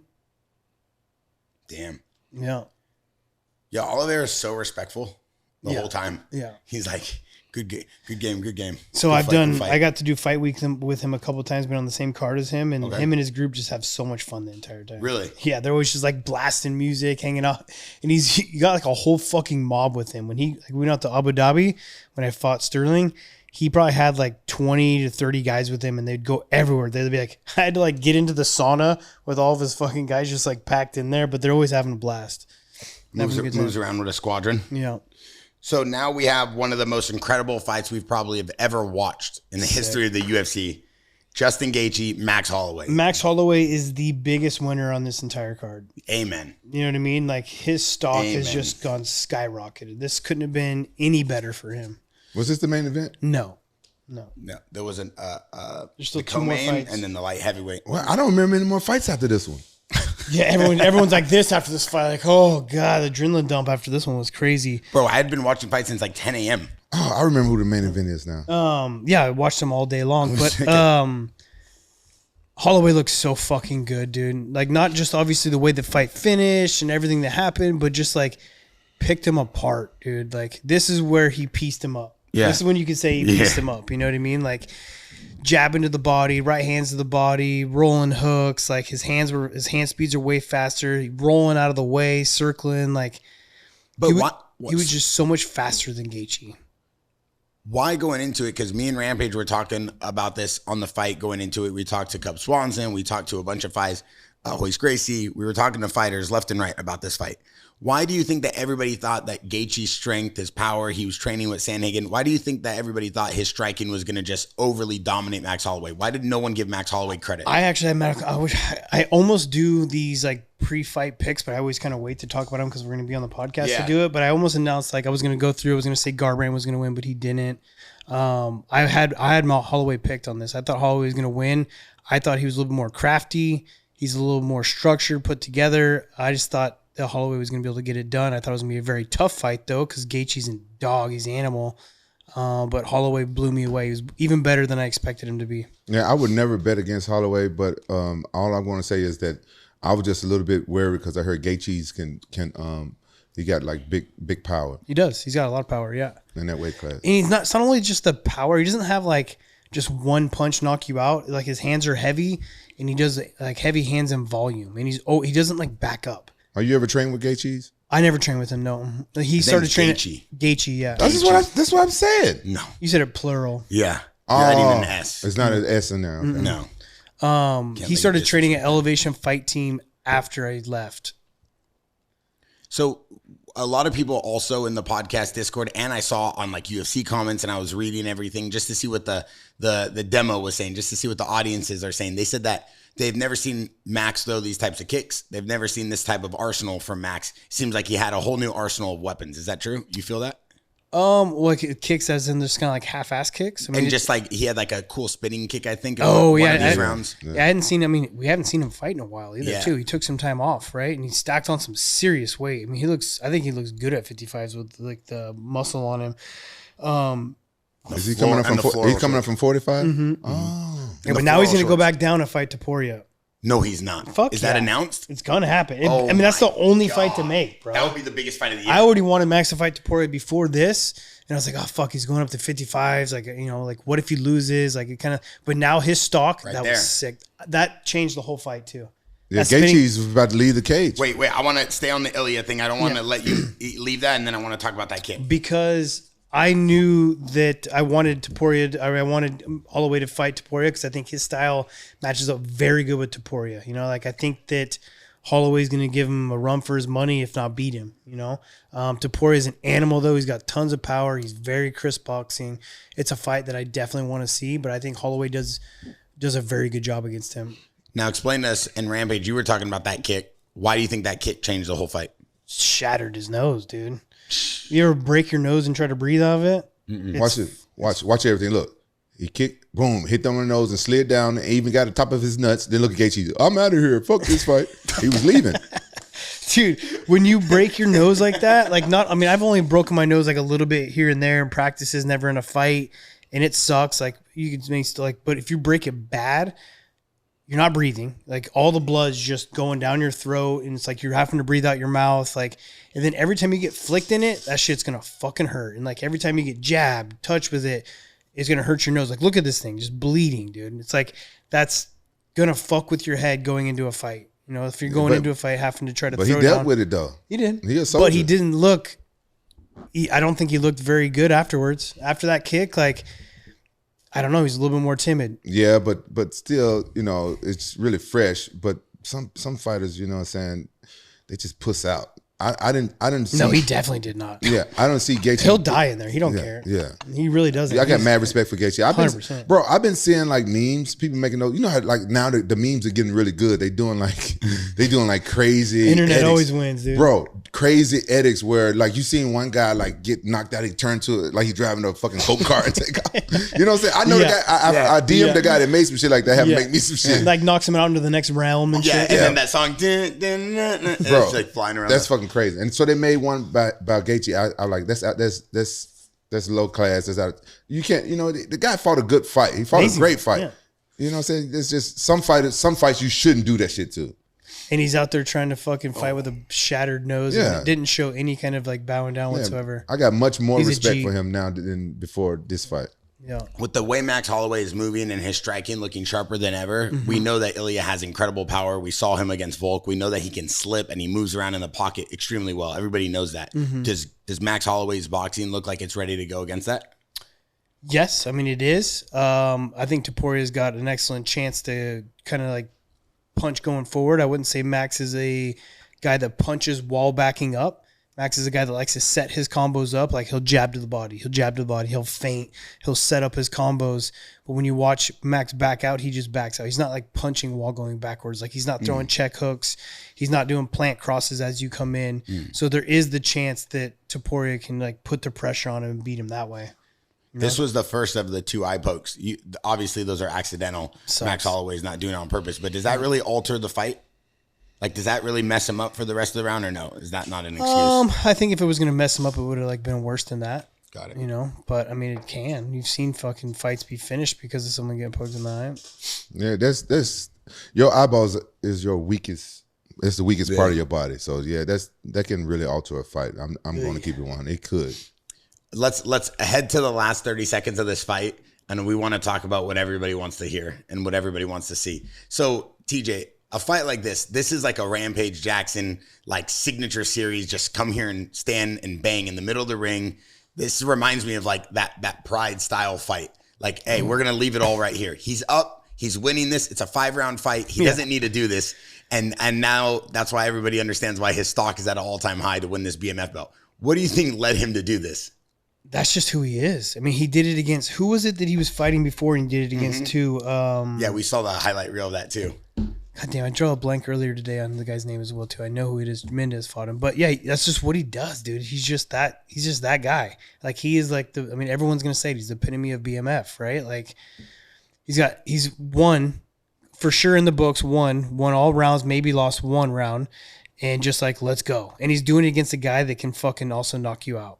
And then to get the knockout with 1 second left, it's just so sick, dude. I mean, everyone's going to say it. Like, I can't say anything that someone hasn't heard yet. It's fucking badass. That's man shit. Like, Jay Cheese throw a fucking crazy samurai, what you call somersault kick. Yeah. Like, he's like, man, fuck that. Let's fight right here in the middle. Let's do it.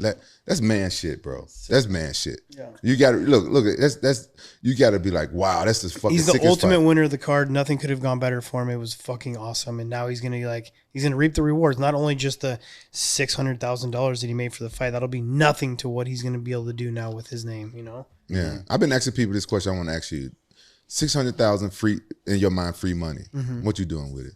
Buying a house. Smart. So this last fight, Jamal Hill and Pereira. So everybody said that Pereira is just untouchable right now. The internet's saying that this guy's the strongest puncher in one. You said his name wrong. You always making fun of me about saying people's names. Alex Pereira. You saying it wrong. Pereira. Pereira. Yeah. We're skipping over the women's strawweight. Yeah.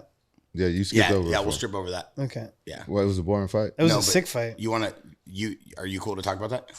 What? Real quick. Hey, just put it on real quick, Vinny, and we'll cut all this part out. What? Well, I thought you were trying to skip over it. You talk about whatever. I'm already late for training. I'm already in fucking trouble. We're done. We're done in like 2 minutes. No, go ahead. Go ahead. No, we're done in like 2 minutes. If we're gonna do it, do the fight with the Asian girls. We are. We're done in 2 minutes. So why are you trying to skip over the Asian girls? I wasn't. I was trying to hurry up for you. All right, hey Vinny, real quick. The reason why is because this fight was fucking hilarious. Like this chick fucking got choked out unconscious, and they let her fight. Like she was unconscious at the end of the round. Like crazy, man. Like if I was Wei Li, I would have been like, no, the fight's fucking over. She's out. Like, but it was at the bell though. I guess I don't really know the rules of that. Like I feel like. Wait, that's a rule? I guess she sprang back up, but like if you can't answer you're unconscious. Like I don't know. I don't. They only stopped the choke because of the bell though, and she was out. She was out, bro. She was out. But this fight was good. We don't have to watch the whole thing because it was all 5 rounds. But the fight was really good. It went like. Let's watch that part though. So yeah, right here. Watch. I mean, this choke is tight. I thought it was done. Like, look, their hands behind the head. She's not even trying to fight the top hand. Like. She's pretty much just given up. She's waiting to go to sleep, right? Like she didn't know there was like 10 seconds left or anything. Like she's fucking out, dude. She's not even trying anymore. She's not even trying. No, she's watch. She like just push her off her legs. Watch, bro. She's out, dog. But she's not. Look, she's wobbly, but she's not all the way out. I know, but she was. Wait, yeah, she was legitimately out. Yeah, she wasn't limp out. Yeah, she was for like a second and a half. She was. She's like this. She was doing this. She had to get pushed off the chick's legs. She was like this, dude. Yeah, no. Have you ever been choked? That's the tingling bit, but you're not all the way out. That's the tingling when everything's going zoom. Yeah. You're not all the way out. Yeah. Wait, what's in her nose? What are they putting in her nose? So his finger. So they like talked a bunch about this during the fight too. They were thinking about smelling salts, but it wasn't smelling salts. What they do is they like pull her nostril down so that she can get more air in. Like, okay, so I had a deviated septum and it fucking sucked to breathe out of, and it was always my right nostril. And sometimes I would just do this because it felt good to breathe out of it. Like, I'm gonna say this right now. If my corner man ever stuck his fucking fingers up in my nose, we fighting right then and there and doing the middle of the round. Like, get your fucking fingers out I don't my think nose. you'd be like, dude, she was fucking out of it. For them to get her back to ready to go, like throughout the round was crazy. Bro, what if because it's illegal to have smell it. What if he stuck his finger up his own ass and did that Smell it. to wake her Smell up? this. Oh God, what is my ass? What if he did that to get her back in the fight, bro? That's you a true. like you speaking from experience, Man, dog. you don't know what people do. People are crazy in fights. They want to win. Like, fuck, I don't know what to do. You really be thinking about this. Like, you ever done that to someone? Someone ever done that to you? You want to tell us something we don't know? I'm just telling you what. Give him a little dirty Sanchez. Okay, so obviously, I don't even know if that's a rule, but if you look knocked out, you should be able to like stop the fight. I don't know. I mean, I have mixed feelings about it, right? Like, it's a fucking championship fight. Like, I guess let her go. But at the same time, it's like, I think Weili fucking won the fight right there, you know? Mm-hmm. But then after that, like 2 rounds, she also squeezed on another choke. Like, she was burnt out, lost the third, but got her shit together and ultimately won the fight. Yeah, it was.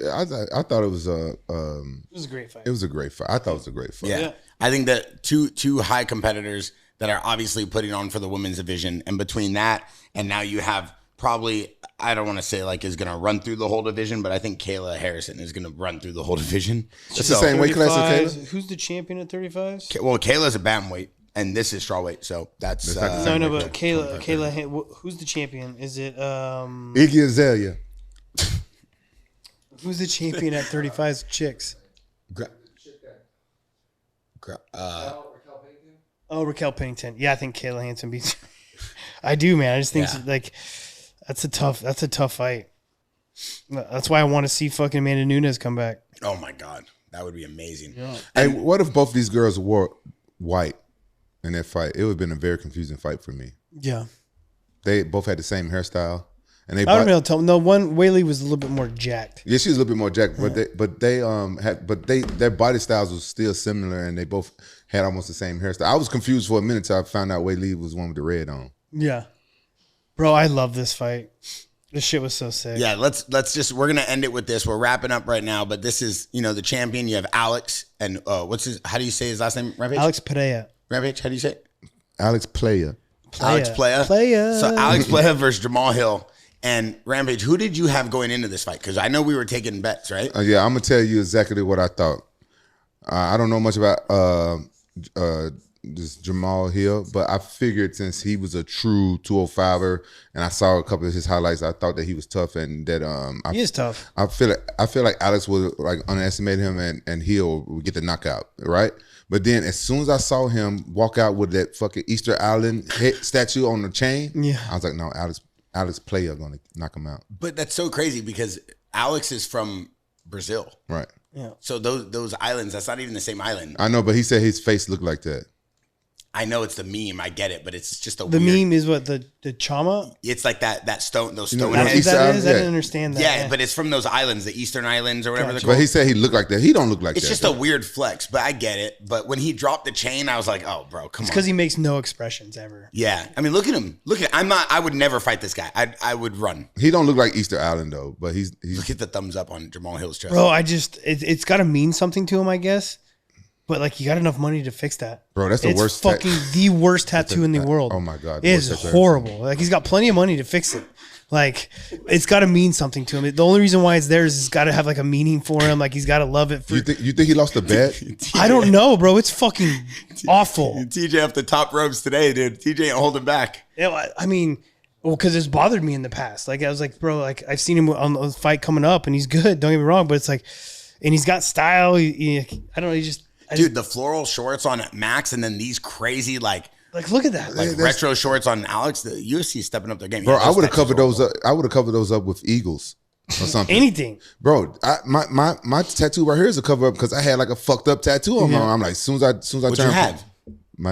I tattooed my name on myself when I was like 14 years old. Yeah. I did. So it. I think Dick on someone your arm? What did you just say? What did you cover up on your arm? he tattooed his name. Oh, your name. Oh my God, you had me crazy right now. I thought you said you drew a dick on your arm. I was like, what is wrong with you?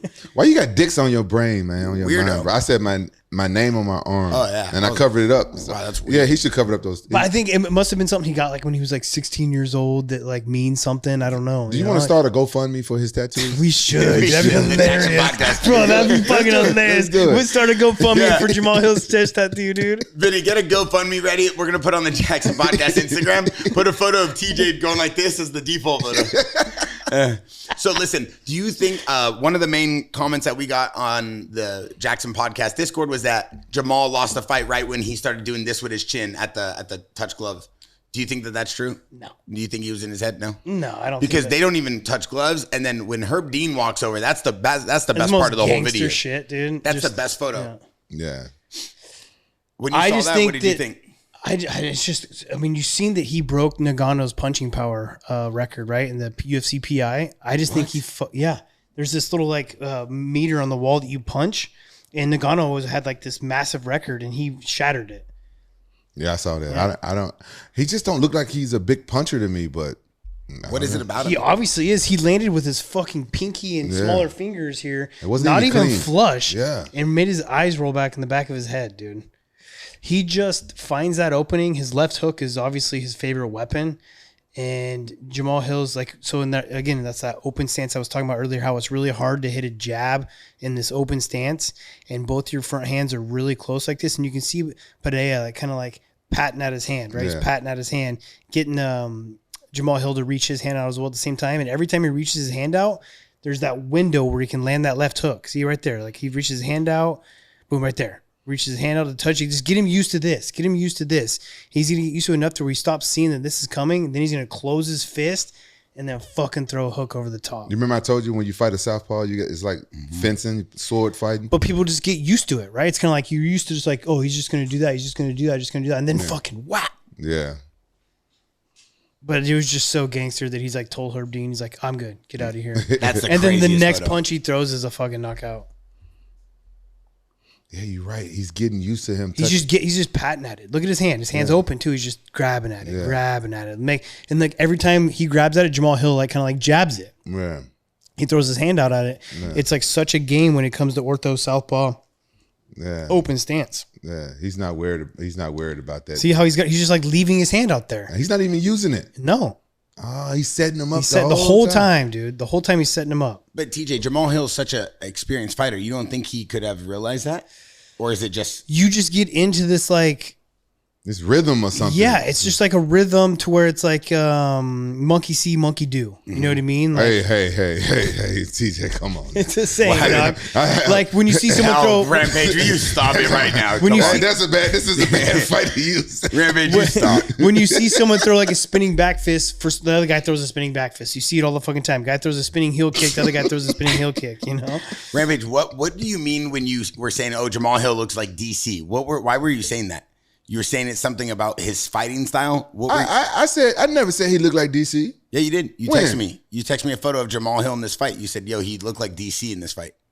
Was he crying or something? I don't remember saying anything about him looking like DC. I don't know. I was trying to figure that out. No, you misunderstood that. Oh, okay. We're just going based off your fight analyst. Hey, I'm a big fan of DC. Right there, watch, right here. here you go. No, it's Herb. like, no, get out of here. I'm good. Oh my God, he Next doesn't even punch. look at her. Nope. Bang. Oh. Bro. Oh my God. It's over. Yeah, he saw his opening. Like, Look at the viciousness. Like he wants to kill him. I love Then this, the dude. guy be lying. These photos were so fucking hilarious of him just fucking like... Bro, he wanted to kill him right there. He Bro, was that not was- stopping. bro, that was gangster. Okay, so that's what I was saying about Turner. It's like, bro, you need to fucking, like, you have to pull me off of my opponent. I'll never have, even if I had a walk-off, I would have never had one because, like, I don't know, man. I'm just like, I'm going to fucking win. I'm going to punch a hole through your face until I win. This guy has to pull me off you. That's just the mentality you have to have, you know? Like, see, I didn't give him a chance to stand back up. Like, if Turner would have done that, he could have won the fight. He'd be top 10 right now. Like, it's a big fuck up, man. Did you see somebody posted a meme of the prairie dogs? Hold on, I'm sorry. I got to show you guys this. Yo, this rewind real quick right before we wrap this up, and we appreciate everybody watching. TJ, we always appreciate you, but we're getting ready to wrap this thing up real quick. But when Alex kind of hits him with that left, it's like that left uppercut check jab you were talking about, It's an right? uppercut hook. It's like a hybrid of uppercut hook. Okay, cool. But you were explaining earlier, and then you were explaining in the gym, you always talk about these jab techniques. I feel like this is another one of those techniques, right? It's like kind of like a jab. It's kind of like an uppercut, but he sets him up like you're saying. Do you think he trained for this? Dude, I'm sorry. I died when I saw I this. definitely think he trained for it. I think he was setting it up the whole fight. I think he was reaching for his hand, and like, so you're going to see, like, if you get your opponent to reach like this, instead of me throwing all the way over the top where you can see, I'm going to throw it right over his elbow. He can't lift his elbow no more, right? He can't bring his hand back to him, and it's like, bam, right into him. Got it. Okay. So it's like a technique to where you're getting him to reach his hand out. Look at my elbows out. My elbow's a little bit low. And if my opponent's a little bit elbow low and I come right over the top of it, it gives him no chance to like lift a block, and it's just going to fucking come all the way through. Yeah. So like when you talk about being an instinctual fighter versus training, like this was something he for sure trained for. That's Jamal Hill's point of view. 100%. 100%. I think I died when I'm sorry. like you say, I'm silly. That's why I get my comedy. I'm silly like that. Bro, this is what we're dealing with right now, right? It's either this or a TikTok of some conspiracy. Fuck off. Bro, he literally wanted to kill him. Like, that's crazy to me. You could see it in his punches. Like him getting a belt at 185s was insanely fast, right? Just skyrocketed to the top. Then he like became a 2-division champion. Now he just solidified it. It's like, I really hope they let him fight heavyweights. I want him to fight Tom Aspinall. Because at the end of the fight, he says he wants to fight heavyweights in Brazil. It's like in 3 weeks. Would he be the first ever to be all 3 divisions? Oh, yeah. Yeah. Wait, is that's the first ever? Yeah. No one even ever tried it but didn't get the belt? No one's done 3. Wow. Yeah. Wow. Well, I hope he does it. I mean, he walks around at 230. 245. 245. Jesus Christ. How did he fight 185? Trains with Glover. Look at this. Oh, they gave him a black belt after the fight. I don't know about that. Hilarious. I think it's a joke. It's got to be a joke. Why? Because he does no jiu-jitsu. He landed a left hook and got a black belt. I mean, it's got to be like an inside joke or something. You know what I mean? I mean, everybody talks about that, but you think that Glover would do that type of act if it was a joke? Well, Alex Pereira, he got a good sense of humor. So I don't know. We don't know about Glover's sense of humor. Do you think anybody's gonna argue with Alex if he walks in a jiu-jitsu gym and I will. I want to roll with. I want to see how good he is. I mean, you've seen like he's not very good on the ground. Like he's definitely. I mean, he's the champion that's got some holes in his game, right? But he's just such a good kickboxer, and the way he's learned MMA so fast is incredible. That's crazy. But I don't think he's got some holes in his game. I think if he goes to heavyweight and get the belt, I think we'll see John Jones and him fight. And I would love to see that fight. Oh my God, that would be insane. John Jones would just out wrestle him easily. Yeah. You think so? Oh, Yeah. Easily. Hands down? Easily. Yeah. John won't be stupid enough to stand with him. Before we go, TJ, I love you. I appreciate you being here always at the Jackson House, Newport Beach. Rampage has to go training. He's got some sparring partners. You just said real quick, and I just want to touch on this. He has some holes in his game. What holes do you think Alex has in his game to continue to hold his belt that he needs to work on? I mean, I think it's obvious. I mean, he's like the best kickboxer we've had in the UFC. I think it's his wrestling and grappling. I think we believe we've seen a fight to where that happened to him, and he had no idea how to get back to his feet. You know, obviously he's probably working on it. He's got an amazing jiu-jitsu fighter artist in his corner as Teixeira. So I'm sure he's evolving. I haven't seen him grapple in a while. It's not like any of his fights have grappled. So he could be fixing those holes. I have no idea. But if I was a 205er and I watched him fight, I'd be like, I know what I'm fucking doing. You know, like I'm taking this guy down. I got one thing to say before we get out of here. I'm kind of upset with you. This whole day, you just been asking TJ questions about fighting. I used to be champion too. You ask him who was the hardest guy he ever did jiu-jitsu with, who was the toughest guy and everything. You ask him about the holes in his game. You have never asked me now. You have a bigger haven't fan asked in me life than me. You haven't asked me one thing about who was the toughest guy you ever rolled jiu-jitsu with. What was the holes do you think? Quentin Bartholomew Jackson. Let me explain to you something. Is that your middle name? That's not my middle name. Bartholomew, is that his middle name? No, what's your middle name? I'm not Okay. saying. Chill. I always thought it was Bartholomew. It's R. Oh, okay. QRJ. Okay. Artemis, that's a crazy Greek god. It's the Greek god of the sky and the sun. I think he doesn't ask you these questions because you guys are on the podcast every weekend together. And I love you, and I appreciate you. You're one of my best friends, bro. I got nothing but respect for you. I'm your biggest fan. But when we ask anything technical, you instantly start talking about sex positions that you could do on the floor or in a waterbed. Last time we talked about positions of technique, you told me if you get a Tempur-Pedic mattress and you raise the head all the way this way and you raise the feet all the way that way, then you could do a 69 while you stretch at the same time. I said, Rampage, what's that have to do with jiu-jitsu? So like, I love you, brother, but there's only so many positions I could learn. And I have learned a lot from you. I learned more from you in 1 year than I have family life. I took 3 years of family life. Thank you.